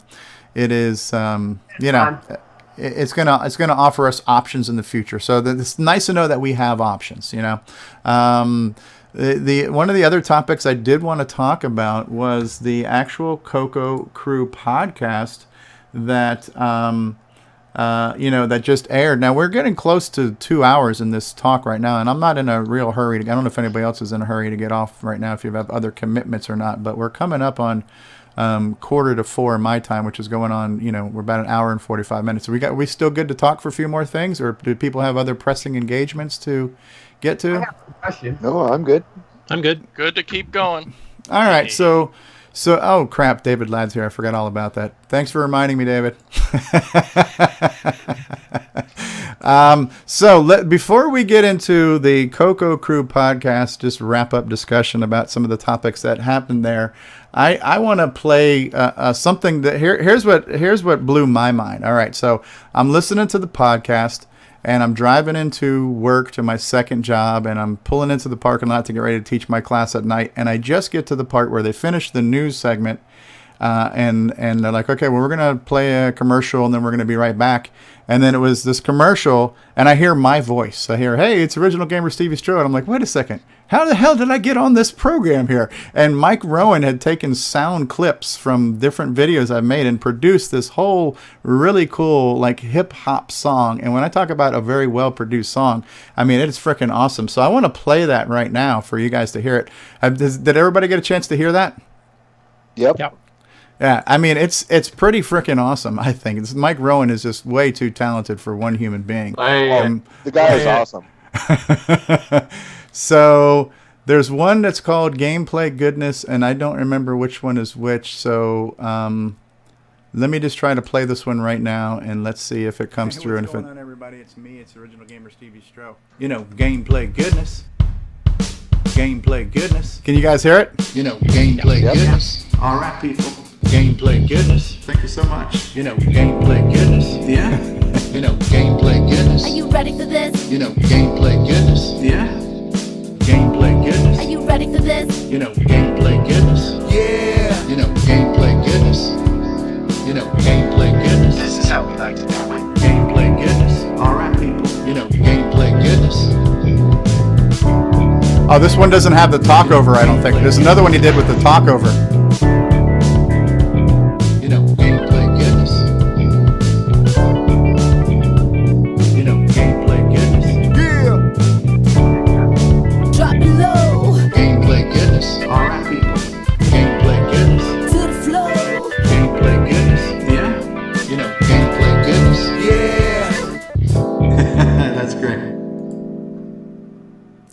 And ladies and gentlemen, that was one of Mike Rowan's latest creations. I mean, I was shocked when I heard that. I was like, oh man, this is freaking awesome, man. It's like this to be like immortalized in song by that. That was pretty cool. The commercials that he does, the promotions, all like the fake commercials that he does for all these products, you know, doing commercials for like J&M disc controllers and you name it. It's just and factually accurate ones too. You know what I mean? And it's like the products that he creates and the commercials he creates makes these products sound sometimes even better than what they might have been. So let me do this. How do I get over to the screen? Go to the podcast to listen to those commercials. Yeah, right. So I'm pulling up right now. These are the show notes, and so let's get into some of the news that was talked about. So they started off by talking about the passing of Bernie Appel, who was one of the CEOs of Radio Shack. They did talk about how birthday had the basic language had its birthday, which was kind of cool. There's a good documentary up on YouTube about the beginnings of Basic 2, which I think I put in the Facebook group. Yeah, that was a pretty cool little thing there. It did mention CoCo Talk, which was kind of cool. So I think we got some good. I got some good airtime there talking about CoCo Talk, and I think one of the things he mentioned was we had planned, or I had suggested we should do podcast wrap-ups, but there hasn't been a podcast since we started, or not that much time since the last CoCo Fest and last podcast and things like that. So yeah, when you look at the news segment, so the news segment started at 35 minutes in. And then the feedback section was an hour and 51 minutes in. So you can see there's just a lot of news. There's just a lot of things that they cover. And what I do like about a lot of the news that is covered is that it's not always specifically CoCo, but it's retro. And it just makes us aware that there is a slightly bigger universe out there. And that, retro is, what is it? Vintage is the new old is the name of that website. But the other phrase is you can only be young once, but you're retro forever, A lot of cool items were brought up in the news. I'm just trying to see if there's anything in here that comes to mind if you want to. Hugo DeFort rebooting his gaming project, which is pretty cool. We've been keeping an eye on that. The idea of adding a 32-bit processor to the Vectrex arcade system was kind of a cool topic because it's basically saying we could create add-on chips to the CoCo, and to some extent we are doing that with things like the CoCoSDC and adding hardware and things like that. What else in here in the news is probably, and then guys, just jump in at any time if there's something you wanted to talk about the podcast itself. It's pretty good. Now, this is a topic that we talked about as well a week or so ago when it was brought up on Facebook about, how much is too much, which was also kind of their host discussion. It's probably worth maybe digging that one up again. How much is too much on a CoCo? When is a CoCo no longer a CoCo? Should a CoCo remain stock? Are we and not only how much is too much on the hardware side or whatever, but how much is too much to pay when it comes to dumping money into this crazy hobby? I thought that was a pretty cool topic. I think we did kind of beat it a little bit, but is it worth talking again on some of our opinions on what's too much to add to a CoCo before it becomes a CoCo, and your thoughts on these newer CoCo alternative platforms and stuff? I think it's up to each individual. Yeah. To be honest. Right. Well, something I think I should maybe bring up with the CoCo 3 FPA projects is the face of that might change in the next couple of weeks. There's something Roger Taylor's got going right now that actually is going to wholly affect all FPA projects. In a good way, hopefully? In a very good way. Okay. So we're about to have the lids blown off of things here? Yeah, Curtis kind of has a little inkling of what's going on there. I do. Okay. Yeah. Okay. Well, that's cool. That's cool. When it comes to adding things like, how much memory do you add to your CoCo? I think we talked about that a little bit. 512. I mean, what the CoCo would have supported back in its time, up to 2 megabytes, or maybe in some cases more, 4 or 8 megabytes of RAM, if the software that supported it. I think the discussion then started to lean towards, which I don't know if we tapped into too deeply, but when we start talking about this CoCo VGA project that Brendan Donahue is working on now, he's trying to address a void where if you don't have a display to connect to, well, VGA is a way to do it. Okay, well, now while I'm doing that, now that I've got the ability to output the VGA, well, let's work on artifacts, and now let's work on, hey, we can do a 64 column mode, and we can do some color registers, and we can add a few more features. Is that too much? And again, we're probably all going to say that depends on the individual, and at the end of the day, what harm is it really causing if somebody chooses to purchase this and get a few new features out of their CoCo that probably only they are going to be able to take advantage of, because I don't think there's going to be global adaptation to everybody rewriting software for 64 columns and color register palettes and things like that. It's kind of a niche thing. Is it too much? My opinion, no. Somebody else's, maybe, The CoCo has always been a hobbyist computer, though, more so than the Commodore 64s and stuff. I mean, there's a lot of hardware development. I mean, Alpha Products Colorware used to sell like a 12-slot expansion board with custom hardware boards, and a lot of people made their own boards, including Bill. That was just one of the things about the CoCo that was an alert to a lot of the hardware people, is that it was so easy to make additional peripherals for. There was tons of custom peripherals that people made for themselves, and they didn't try to sell them or give them away to anybody else either. So I don't think there is a limit to it, because it's up to the individual. It's what they're trying to do, what they're trying to learn to do. They might just do it as a learning experience. They might do it to solve a problem. Mm-hmm. I don't think there's any problem with that at all. It doesn't have to be popular. That's just it, Curtis. It was very easy to actually make hardware for the CoCo. Yeah. That was the one thing I really enjoyed and was able to do, is invent all that stuff. Yeah, like if you want to try to make a PC board for a PC these days, good luck. Well, I think it's also something we had in common with the Apple. Dare I mention it, is the fact the ease of being able to add something onto it. The signals was out, the processor speed was something you could still work with, without being an expert on PC board layout. And most of the signals you needed were just right there for the most common things you would do. And you had a serial port. Guys were doing a bunch of stuff with MIDI, doing special add-ons for that. Yeah, it was a hacker's machine, really. Yeah. And so whatever we do, I think, is keeping with the tradition. I mean, take a look at all the CoCos on eBay these days. You see ones with like modified power lights and little switches that people add in from ROM write protector, whatever else. It always has been a hacker's machine. Yeah, the video that the 8-bit guy showed where he did the spray paint, we should probably talk about that too, but the spray paint restoration of the CoCo, how that one had the little LED in there and things like that too. And a different keyboard as well. Yeah, that wasn't uncommon. So there are what you would consider period correct mods that were done back then that would be done now that I don't think most people would have an issue with, but I think this particular person's issue was doing anything to the CoCo, keeping it. That was Cutter McGinnis, which is a cool name too, right? But and in his mind, it's a '57 Chevy and it should remain stock, and that's fine. That's his opinion, and they talked about it on the podcast, and we've talked about it here. If you're lucky enough to have more than one CoCo, you could have the stock CoCo, and then you could have the CoCos that you tinker on and do things. So what is too much? If you put a 6309 in a CoCo 1 or 2, is that too much? I don't think so. No.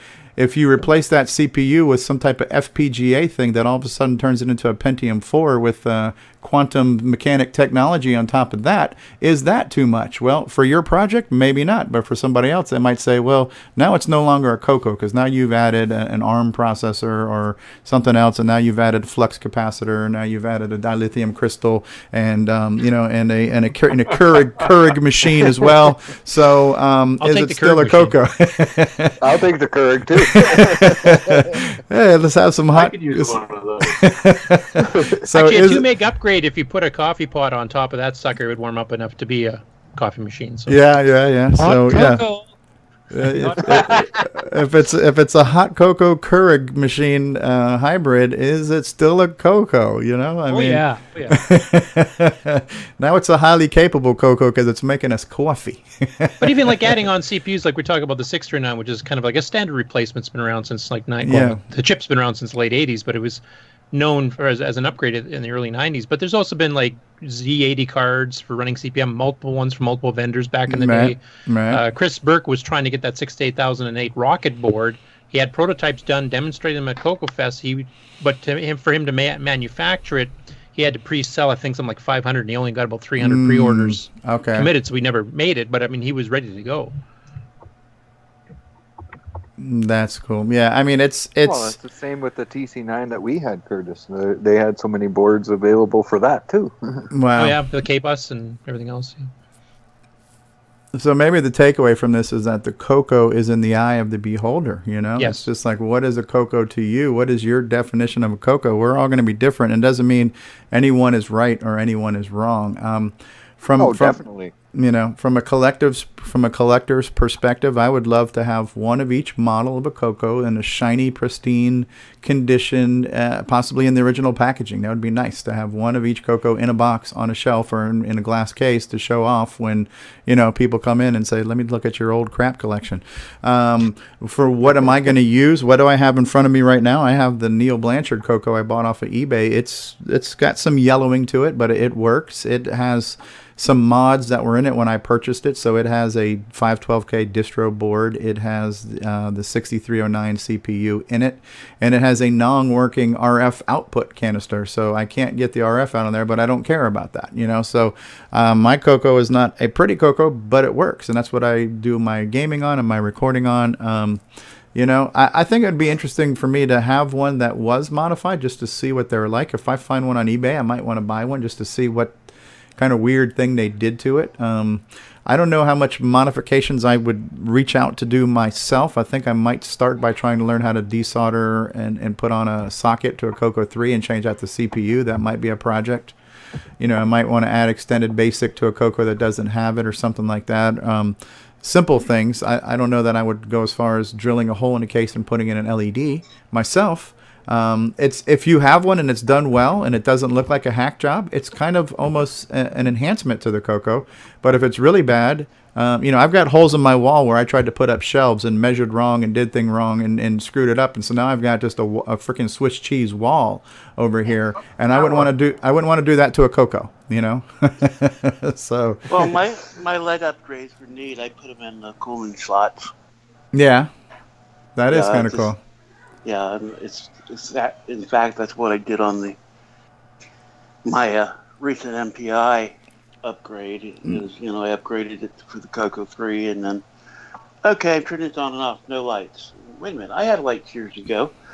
Oh, yeah, I had to add it. Okay. A cooling. Okay, I got a slot here. And it goes, LED. Well, that raises the question now, because I'm under my desk now. I've got an Alienware tower where I can change the colors of all the LEDs on the side panel. So I can change what the little front badge looks like and what my side panels are. I can customize the colors on that. How hard would it be when you're talking about hacking and going too far and custom mods and LEDs? What about color changing lights we can put on our CoCo case that we could control through software? I've actually seen some of those. I mean, there's some LED lights that tell you I'm running in low speed or high speed mode. It'll change from green if it's in low speed to red if it's high speed, for example. Yeah. Well, that actually brings up a point too, Curtis, with your NoCan 3 board.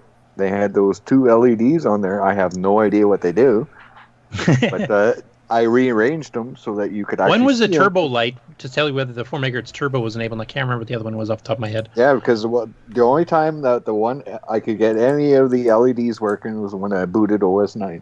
The 4 megahertz light would turn on. I have a question. Yeah. I wonder if it would be kind of a stupid use of a color computer, but I wonder if a color computer could drive the Christmas lights that I have. You would need something that could output like a pulse signal that was 5 volts. Does it have anything like that? The Bitbanger won't do it, I don't think. Actually, it depends on how you're doing those LED lights. I did an interface to an LED panel of 5x7 matrix with multiple sections in the past. If it's using the same kind of technique, yes, it's possible. Yeah.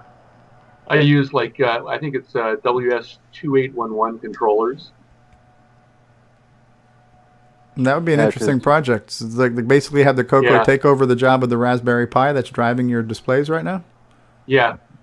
Well, I think that'd be kind of crazy, but it's just sort of interesting to think about. All the better reason. The system I did for actually... That just makes it normal CoCo. It was an RS-232 based, but it actually did function and work properly. Yeah, I remember that because you had scrolling Pac-Man and text and all kinds of stuff on that thing. Yeah, because CoCo is the hashtag there. Because CoCo. When I put up the Pac-Man during the keynote, that was probably the biggest horse laugh that I got out of that. Right. It's a very identifiable character for sure.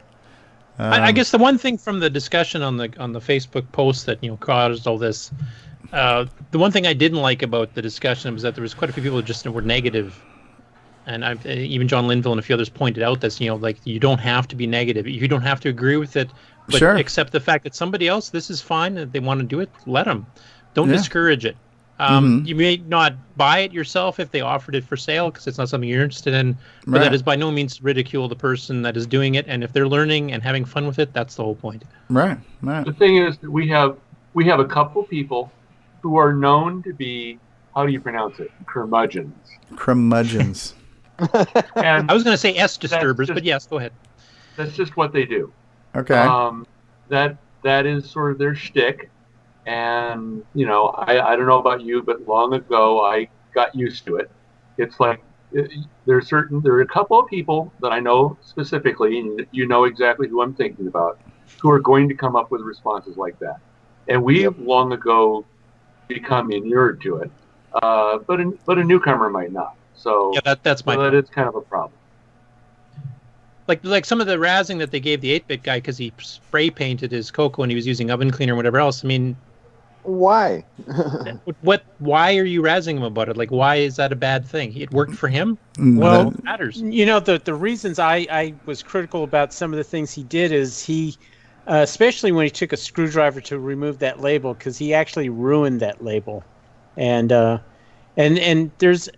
Some of the other things, there's better techniques he could have used, and he kind of went back to say, well, this is kind of, I do this for entertainment, but he was actually giving out information instead of entertainment, and I wasn't hating him on his character or anything like that. I was just I was critical about some of the techniques that he was using. Yeah, but as he pointed out, I mean, sometimes when you do the research on the web, if you've never done it before, some of those other website stuff were recommending some of the techniques he was doing, and then other ones are saying not. It's just like anything else in the net. You can find 15 people that agree and 15 people that don't. I think the fact that he put the effort in trying to restore it and shared, what he did and what he learned, and maybe this didn't work out as well as he had hoped or whatever, I think was the learning experience. I don't think he's recommending that everybody else try to do it this way. And I mean, if you have a better way to do it, Richard, maybe you should make a video and put it up as well, saying, here's a better technique and this is why it's better, and kind of like help the community that way. Pros and cons to doing certain things. I've had a lot of experiences where what I get out of it is, let me explain to you from my experience how not to do this. That's my area of expertise. Yes. Yeah. But I got my Christmas lights. The first year I did it, I put them up with double-sided sticky tape in the front windows, and that worked really, really well until it was time to take them down. At which point I broke one of my front windows. Oh. And that stayed with me for a good long a number of months during the during the winter, which in Minneapolis area is not a good thing. Yeah, but the other thing I was getting on, it wasn't that I was hating it, but it was the case he was using was a first generation CoCo 1 case, which he probably didn't know that, but it was just like, you need to me it was just, if you're going to do something like that, try to be at least a little bit more careful, I guess. But also he was talking about preserving history, and again, it was just a technique or just some people, when they refurb something, is you hear this a lot in if you watch like that PBS show where they bring the stuff up and they appraise the items, antiques. The roadshow. The antique roadshow. Yeah, and so they tell them, they mention, say, oh yeah, we had this refurbished. We had a new lacquer put on, we had new hardware put on. Right. And they said, well, you just like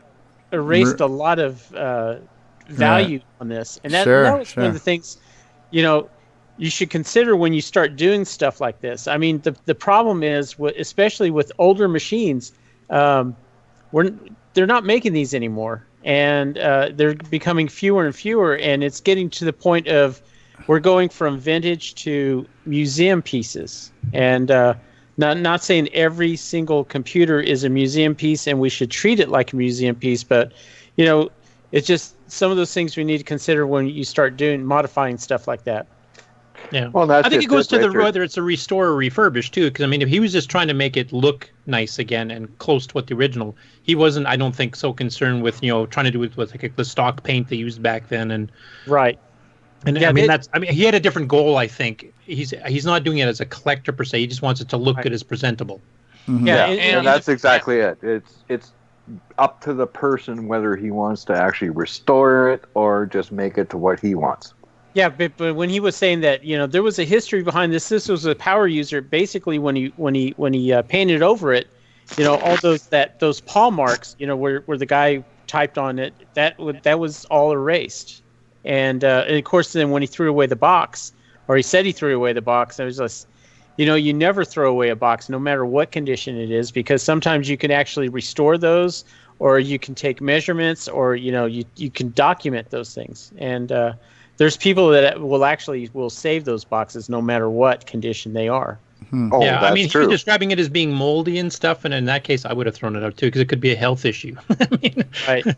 So, and it's like doing CoCo modifications of any sort. It's up to the individual, I think. Sure. Because what you're comfortable with and what he's comfortable with, obviously, are two different things. Right. I actually, speaking of painting, I like the discussion of maybe taking some CoCos and doing the Darth Vader CoCo, where you've got a fully black CoCo. I think that's kind of cool. And then if you want to get into some mods, I wouldn't mind a black CoCo with some cool LED effects on it, maybe even a breathing sound at that point. Your Alienware CoCo box.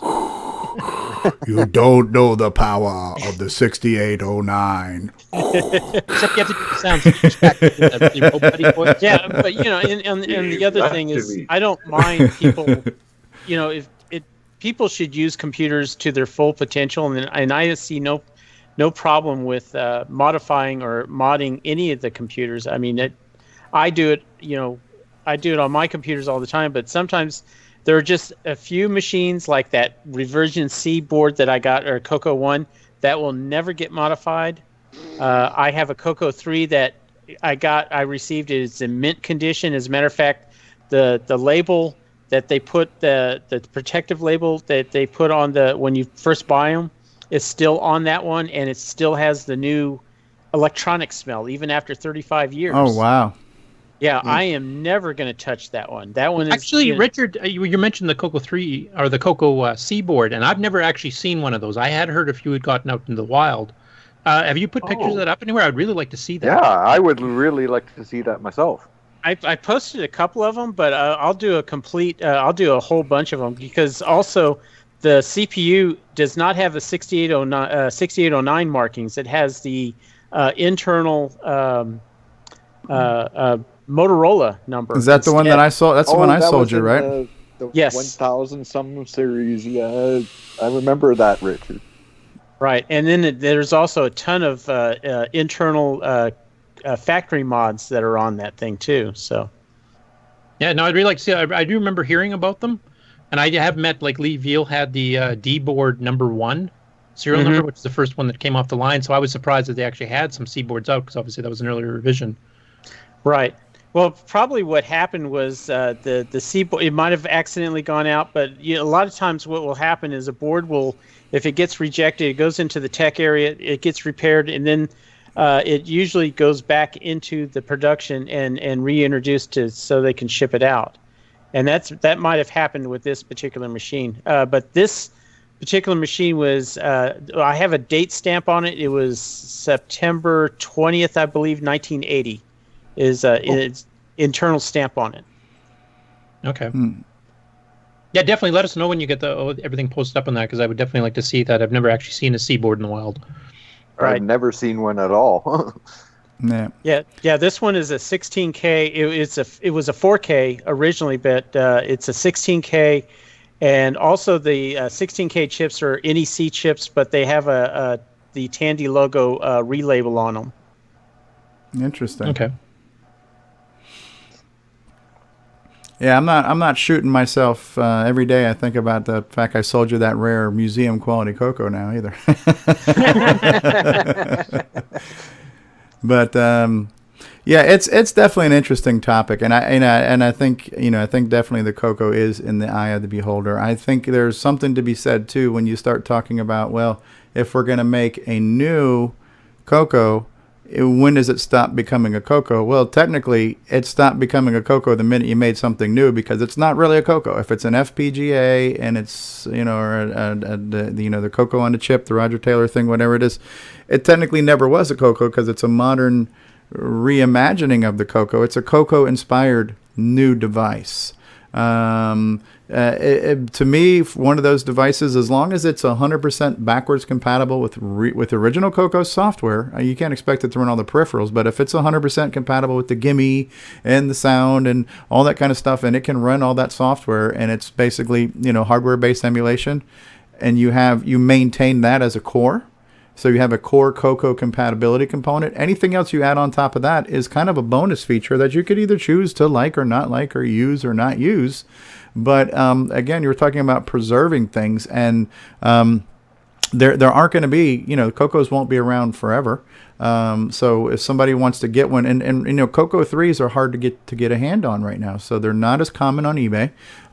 They tend to sell, go up to about $300. Maybe not everybody wants to drop $300 on an old CoCo 3, or maybe they want to and they can't afford to. So what's another option? Well, we do have the Raspberry Pi as an option, the CoCo 3 Pi, which you can get for $50, and I haven't seen it yet, but I'm going to get one, and I'm really looking forward to seeing how that works now with the speech sound pack.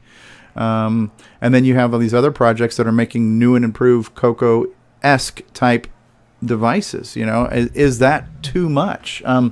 Well, I guess it depends on who's doing it. Not everybody's going to buy it, but for the people who are buying it, they probably think it's cool. I know, Bill Noble, you're heavily involved in working on, that stuff right now. And do you think it's too much? Or, you've got some history with the CoCo?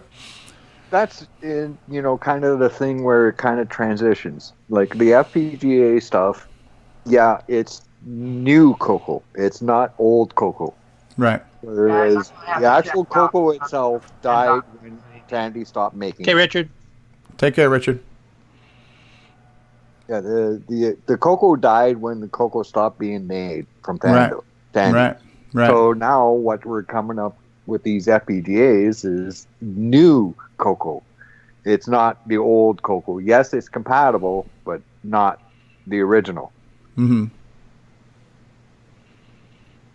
Right. And like, so what would it roughly cost right now if somebody wanted to buy a CoCo FPGA or the CoCo on a chip? What's the out of pocket expense to get that system and all the parts and pieces needed?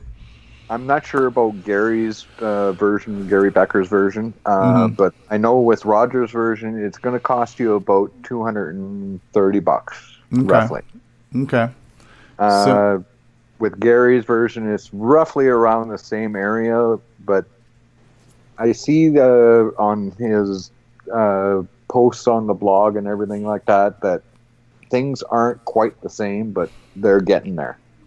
Okay.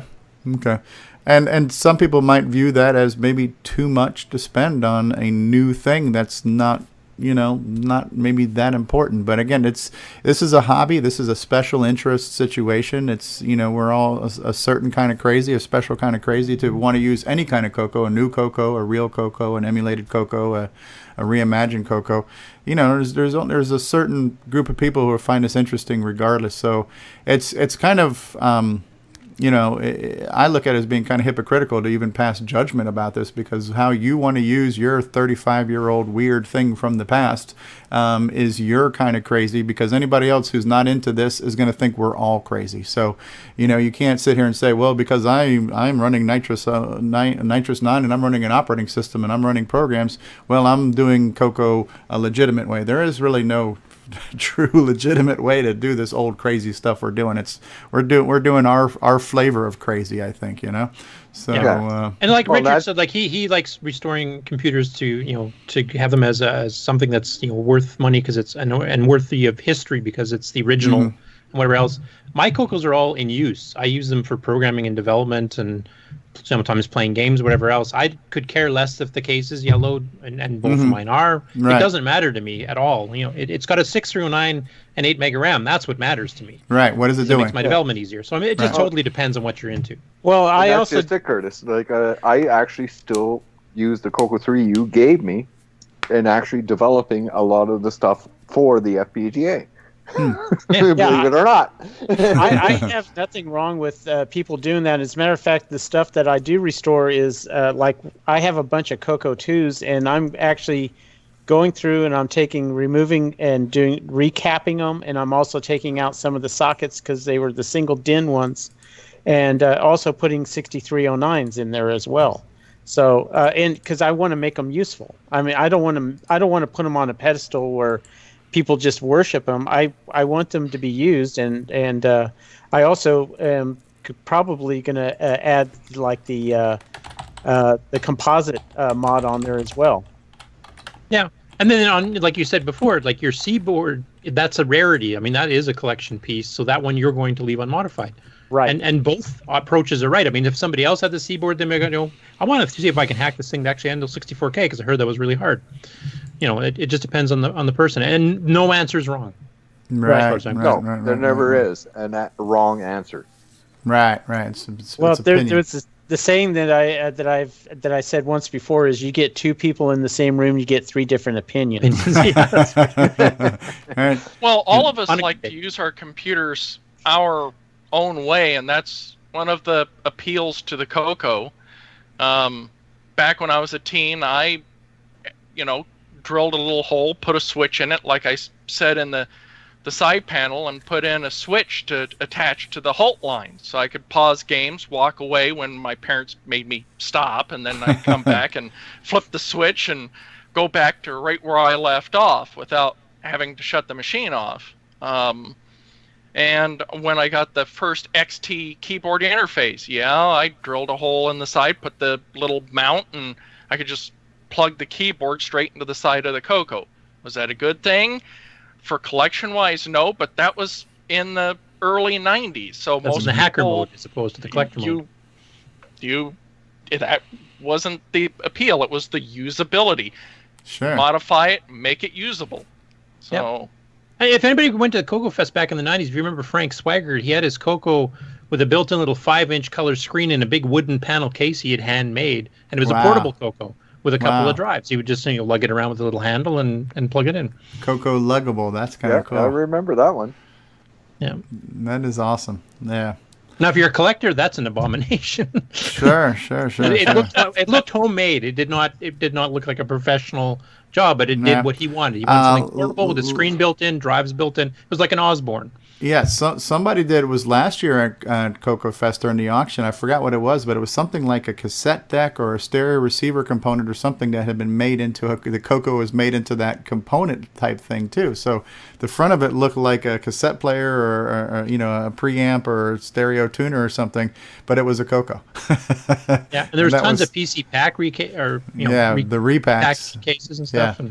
That was a topic on the podcast too about repacking too, which is interesting. I am in favor of leaning more towards the keep it as stock as possible, but I would be open to having a little bit of both. If you're able to,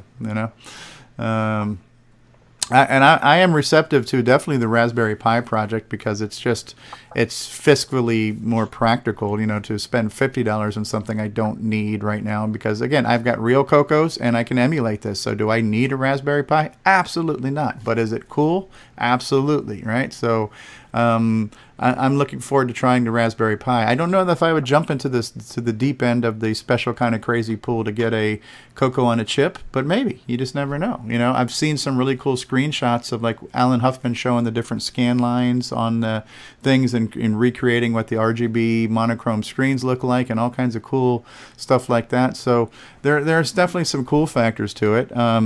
It's just like any other project. I don't think any of them are trying to get rich in it. They're spending a lot of time and energy creating something for the love of this machine and for the love of their project. And there's definitely people who are interested in it and are supporting it and stuff like that. So, well, that's just it, Steve. Both Gary and Roger are doing this totally for non-profit. They're not doing any of this for profit. They're just trying to keep it going. Yeah, and there's nothing wrong with that. There's definitely nothing wrong with that. So, it's cool. It's cool. The fact that we're still here talking about the CoCo 35 years later, the fact that we've been doing this weekly talk now this is now number 11. We've been talking about this we've been doing this 12 weeks now. We still have people watching us right now. How many people are watching us right now? We have, I don't know.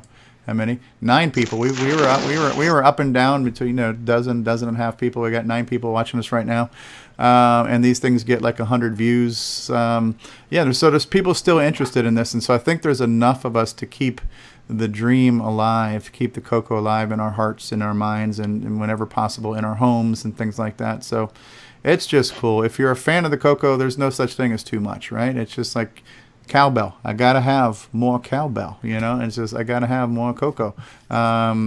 Would it be cool to see this new gimme? Yeah. Yes. Ed Slime's new gimme. Yes. You know what I mean? Is that too much? I don't think so because that is an actual piece of hardware you're sticking into your actual CoCo. So you plug in a new gimme, and if it happens to be a Keurig machine and it happens to be a garage door opener, and and it streams Netflix, hey, more power to us, So it's all good. So I'd be looking forward to a new gimme chip that slices, dices, and juliennes. Throwing a bamboo steamer on the side and call it a day. I'd like to also see a option for maybe where you've got CoCo 3 that might have a damaged logic board, maybe an option to maybe get a few reproductions of the boards made, just to keep, if you've got an original case, you got everything else, but your board's damaged. It'd be nice to be able to just replace the board, stick the gimme in it, and everything else. You know what? That actually is a very good idea, David. Oh, and it came from David even too, which makes it even more interesting. Yeah. Anyway, John, you were about to say something?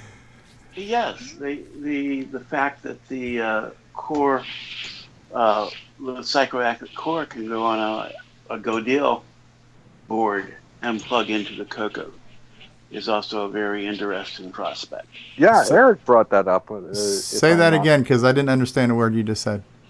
They make a small board that has just the CPU on it, basically, and a field programmer gateway. But there's also a version of that, which is hard to get because they don't produce that many of them, that you can have it programmed as the 6809, plus it has a debugger channel on it. So you can actually put single steps in the hardware on a CoCo. So it becomes a hardware ICE, in-circuit emulator for you on the CoCo for testing things out. That's on one of my wants lists. Ed Snyder says the prototype is nearly done of his new gimme, and I'm just asking him if Netflix streaming is built into that yet. So that might be round 2.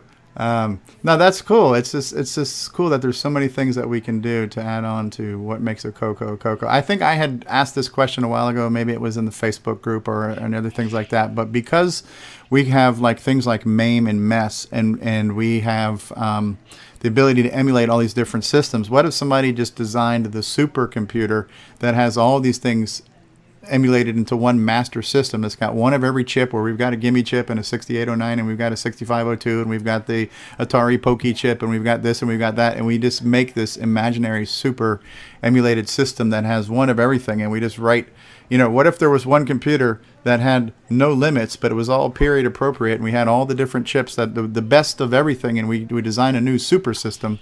What would that be like, and how cool would it be to maybe develop some software for that? And that's probably a huge, big pie in the sky type thing. But that sounds like one ring to rule them all. One ring to, something that looks good but turns evil. Takes over our souls and turns us into wraiths. Yeah, right. My precious. Systems. Yeah, it's called the Forbin Project. If you remember that movie. I do. Which project? The Forbin. Okay. And Darren Grant just chimed in. Hello, Darren, Mr. Tandy himself. And how do you pronounce Eric's name? Is it Gavriluk?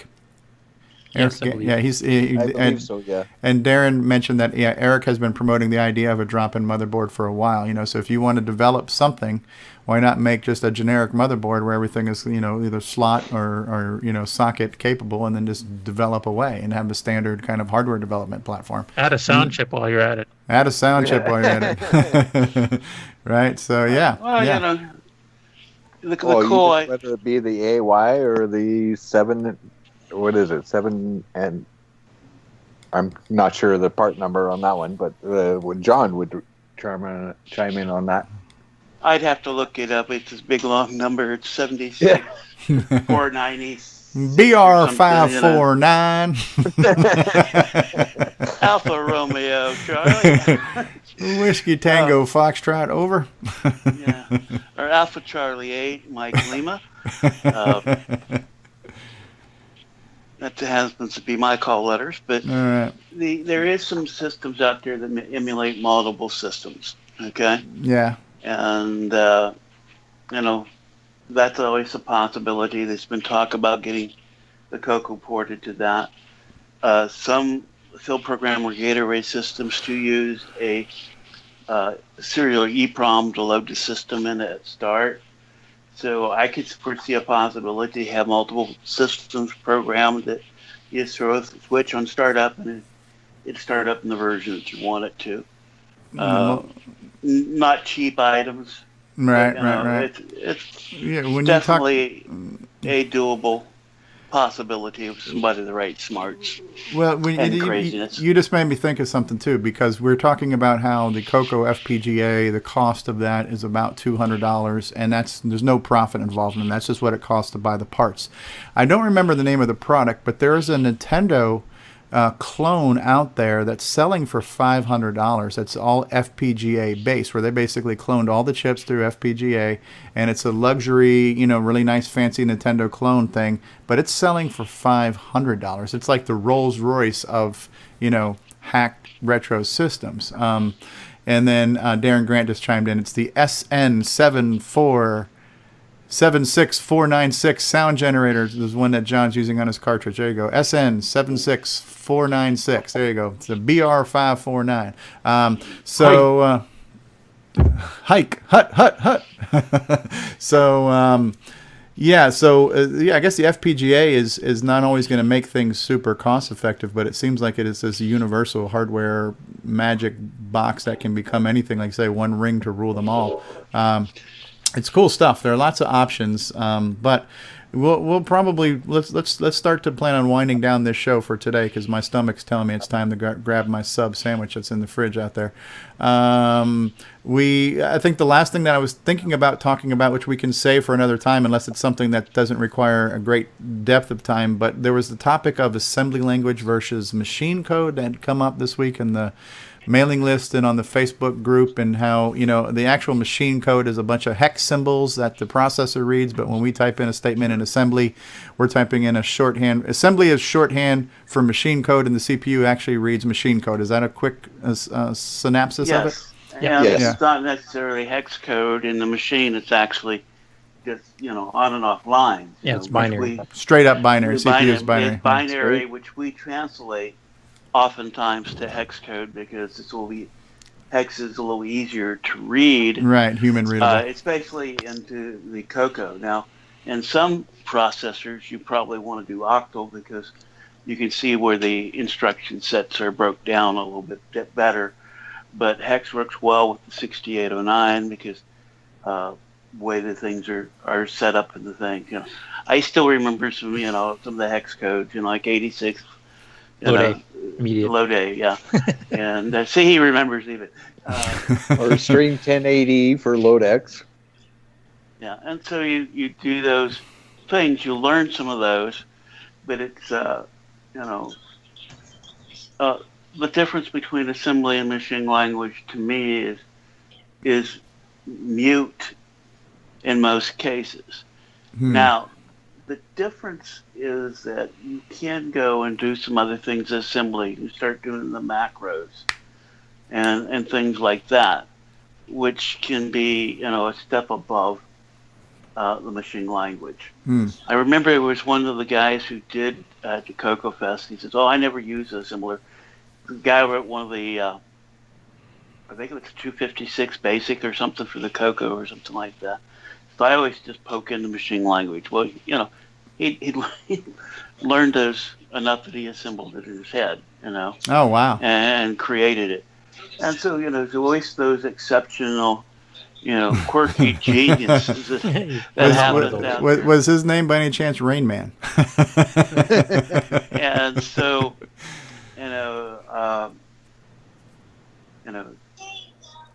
so there's that. Assembly language is a great way to put it there, but you get it some extra features to make them more readable. Yeah, I mean, like trying to calculate like branch offsets or something like that. It always confuse me because they're signed and.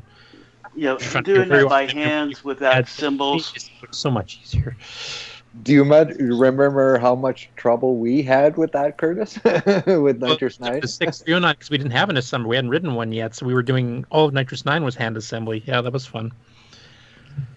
And so you have those, but the assembler adds some extra features, that's a feature of the assembler, not the assembly language, so to speak, because the assembly language matches, it's a one-to-one correspondence, the machine language.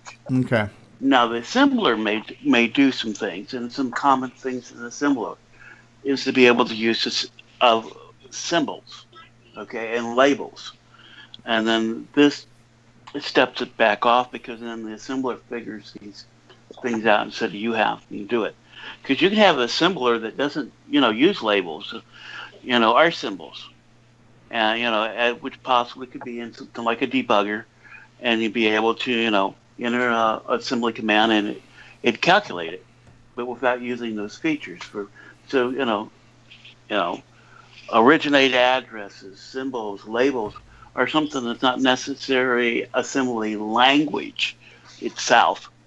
These are tools or parts of the assembler to make it easier for you to develop for it and to take away some of the work. But the actual assembly language, again, it's a one-to-one correspondence. And is the difference though that in assembly it would be something that resembles slightly closer to English than just the actual hex code itself? Yes. Yeah, like a lot of times it is. Sometimes it's not. It doesn't really make sense. But oftentimes those are chose to make sense if you know the processor. That it kind of makes a sense. And the Motorola's and the early 8-bits, a lot of times made a lot of kind of sense once you knew what they were doing. But those could vary drastically from different machines. The 6502, the 6809s, those were similar. If you haven't done a Z80, you step over to that. Some of those instructions really don't make a sense, until you study it.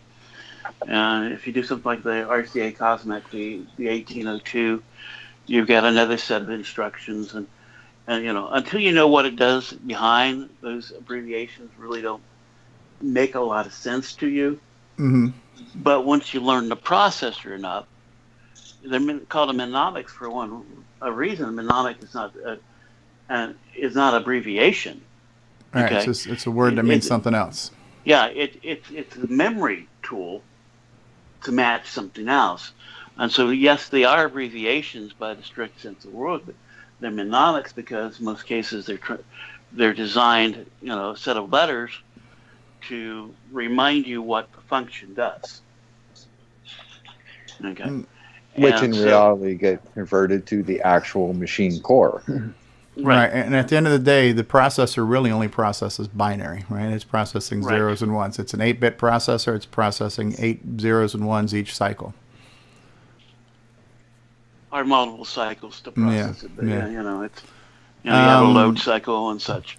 No, it's definitely cool stuff. Maybe we can figure out a way to show that visually at some point in time in the future. There's actually two more things I do want to talk about though too, because I think when we talked to Sockmaster last week, that was after our CoCo Talk, right?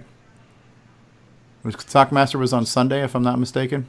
That was Sunday, yeah. Yeah, so I think we had the Sockmaster discussion after our last CoCo Talk.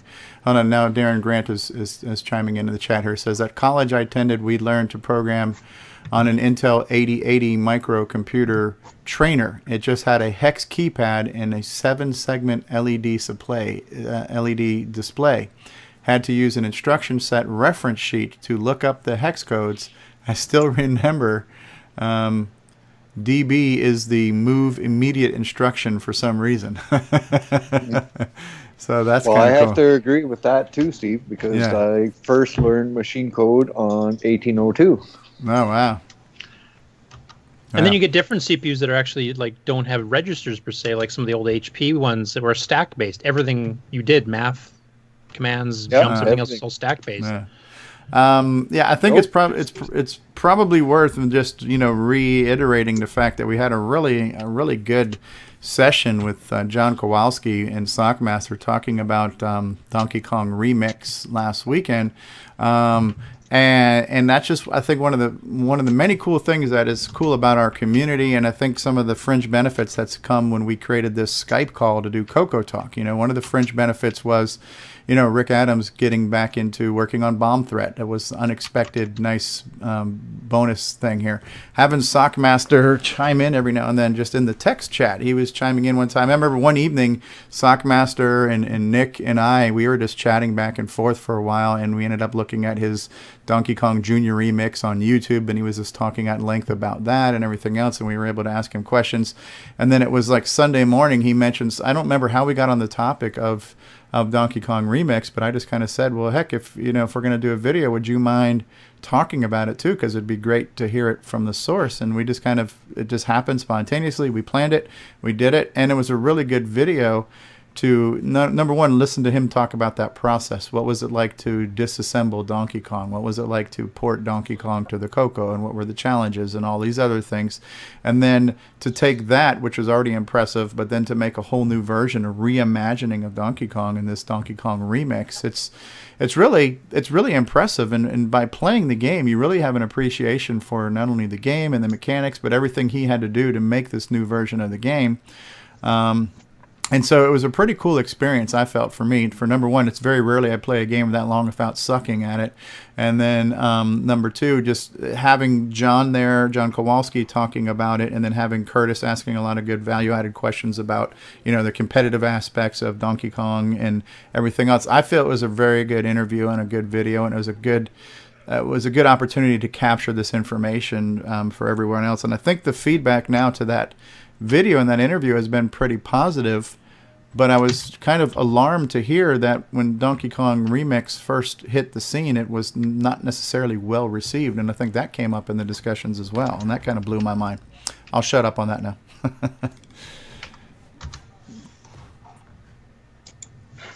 Can't hear you, Curtis. Great. The fact that Donkey Kong wasn't that popular to start, I think, is because a lot of people didn't believe it was real. Like when you put the video up, a lot of people going, that was MAME. That wasn't a CoCo. You're lying. Yeah, it wasn't real. It was a duplicate. Yeah, and then some people only had 128K and they didn't have 512K, so they said you can't prove it to me that it runs because it won't run on my machine. It's just ridiculous how silly it was getting. Were some of these people these curmudgeons I've heard of? Yeah, but they were other platform curmudgeons at that time. Oh yeah, even worse, huh? Outside haters and naysayers, huh?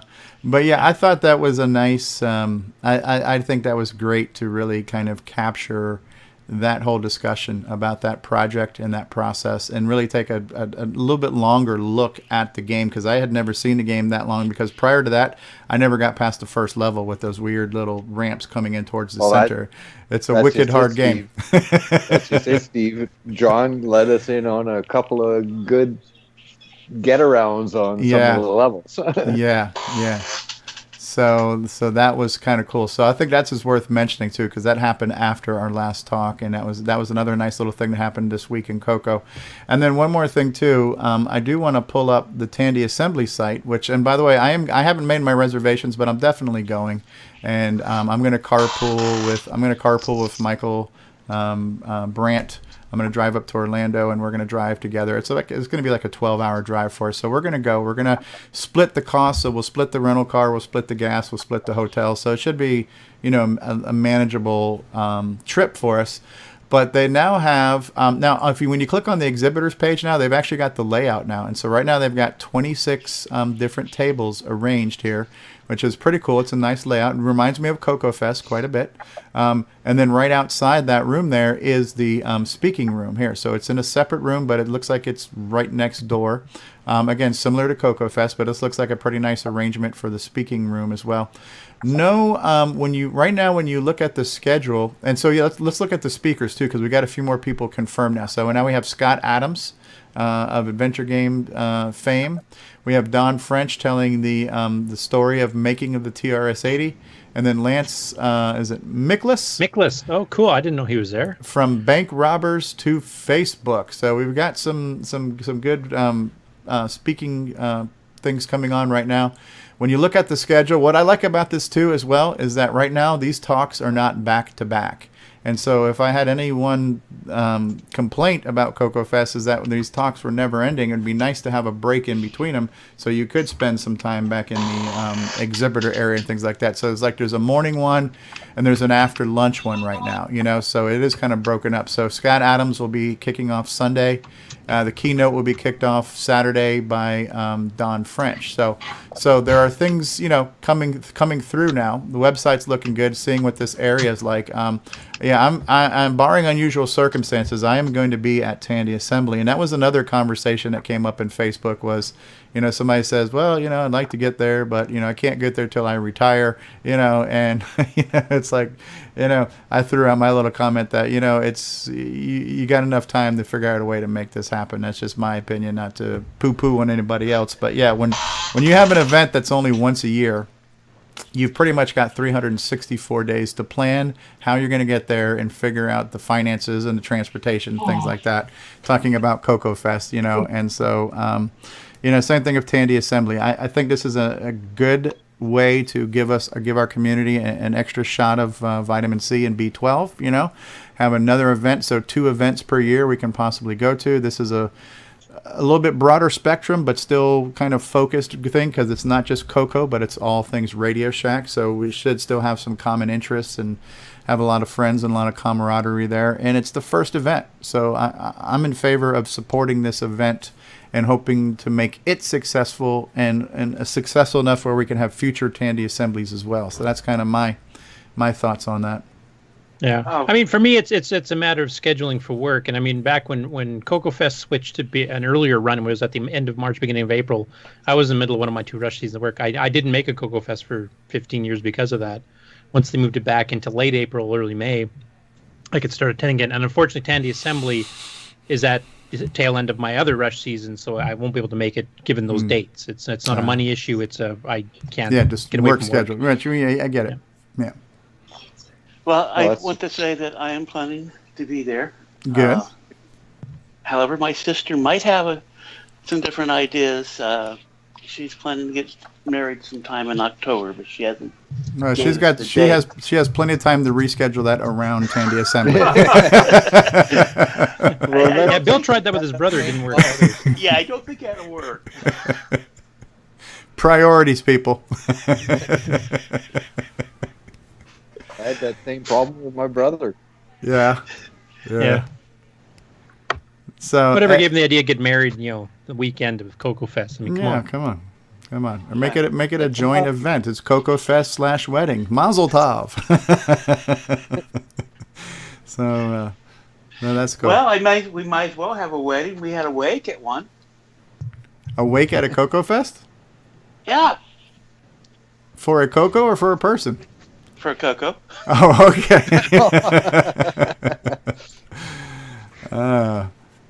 Yeah, so I'm looking forward to Tandy Assembly. I wish them all the luck in the world to have this inaugural event kick off and be successful. I'm definitely going to do what I can try to do to support it and promote it, and definitely attend. There's so many things you want to do, and again, we have the challenge of time. We have our careers, we have our lives, we have our families, so we have to manage our time and our finances and our things like that. But I would love to go to all these, VCF Midwest and Mid East and South North and East Pacific and all these other events and the Southern Fried Gaming Expo. There's so many events that are out there. I can't afford to go to them all, so let me be Pacific and choose the ones that are nearest and dearest to me. So yeah, CoCo Fest would definitely be on top of that list. Tandy Assembly now too. I mean, I'm a former Radio Shack employee. I owned CoCos, I owned Tandy 1000s, so it's near and dear to me. So I have a much more vested interest, a much more stronger emotional connection to these events, as well as just wanting to support our community members who are trying to do this too. So these are going to be high on my list and high on my priority. Grant says I'm planning on attending as well. With his Tandy 1000 TL2 was his first non-CoCo computer. Okay, Richard says I'm going to be there too. Very cool. So yeah. So it'd be kind of cool for us to represent. It's not a matter of not wanting to go. We would love to have you. One thing I don't see on there right now is the time slot for the Tandy Assembly Jam, and it's not going to be a jam without Curtis Boyle on his guitar. But you could try with Skype. Yeah. So maybe if we can get Alan Huffman to show up or somebody else. Because that was to me that was another cool fringe benefit of coming to CoCo Fest, was doing this rock and roll jam, something you don't expect to happen at a nerd convention, So yeah, that's been going on for decades. I mean, in the 90s. Yeah, that's awesome. So so hopefully we can still manage to do our first ever Tandy Assembly jam session somehow. So but we'll live stream it. Oh, I got a new laptop too. So I've ordered a new laptop. I have it. So I have a very high-end, very high-capable laptop. So streaming future live events will be much more on par with what I'm doing with my desktop computer now too. I mean, this is a gaming laptop. It's got an i7 processor, high-end graphics chip.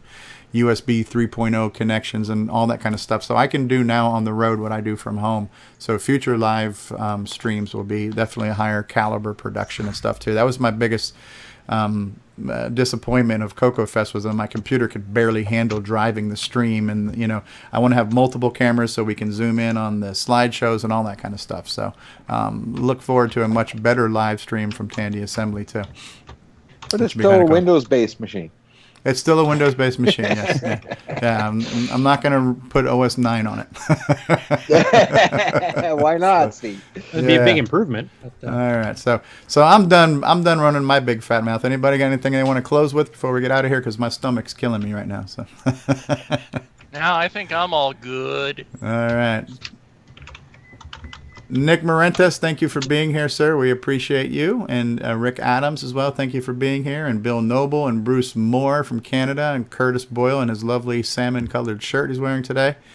David Ladd, looking lovely as always. John Strong, appreciate all the stuff you do for us, and even especially when I remember your name. And Richard Lorbieski, did I get your name right, Richard? Yes, you did. All right, good. I'm getting good at this. I see you haven't lost your crib card. First time Steve got that right. Well, it's up on the screen here too, so I'm looking at it. It says John Strong right under his name, so I do have some cheat sheets with me. So. Did you see the pronunciation guide now? You'll be all set. Yes. In case you all missed it, I picked on him because I wasn't mentioned last Sunday. So that's what it's all about here. That's what we. Yeah, his response was, "Who are you?" We're good at picking on each other here, so that's a good thing. All right, thank you guys. Thank you.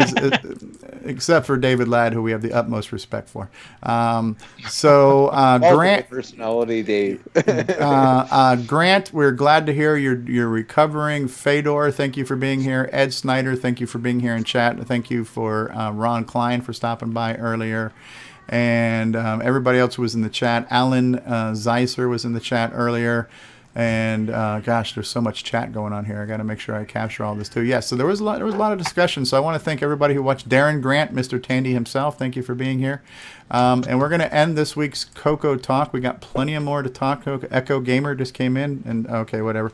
All right, guys. So we're done. Thank you for watching. We'll see you all next week on CoCo Talk, and we might even have some speech sound pack emulation to display for you tomorrow. So stay tuned for that.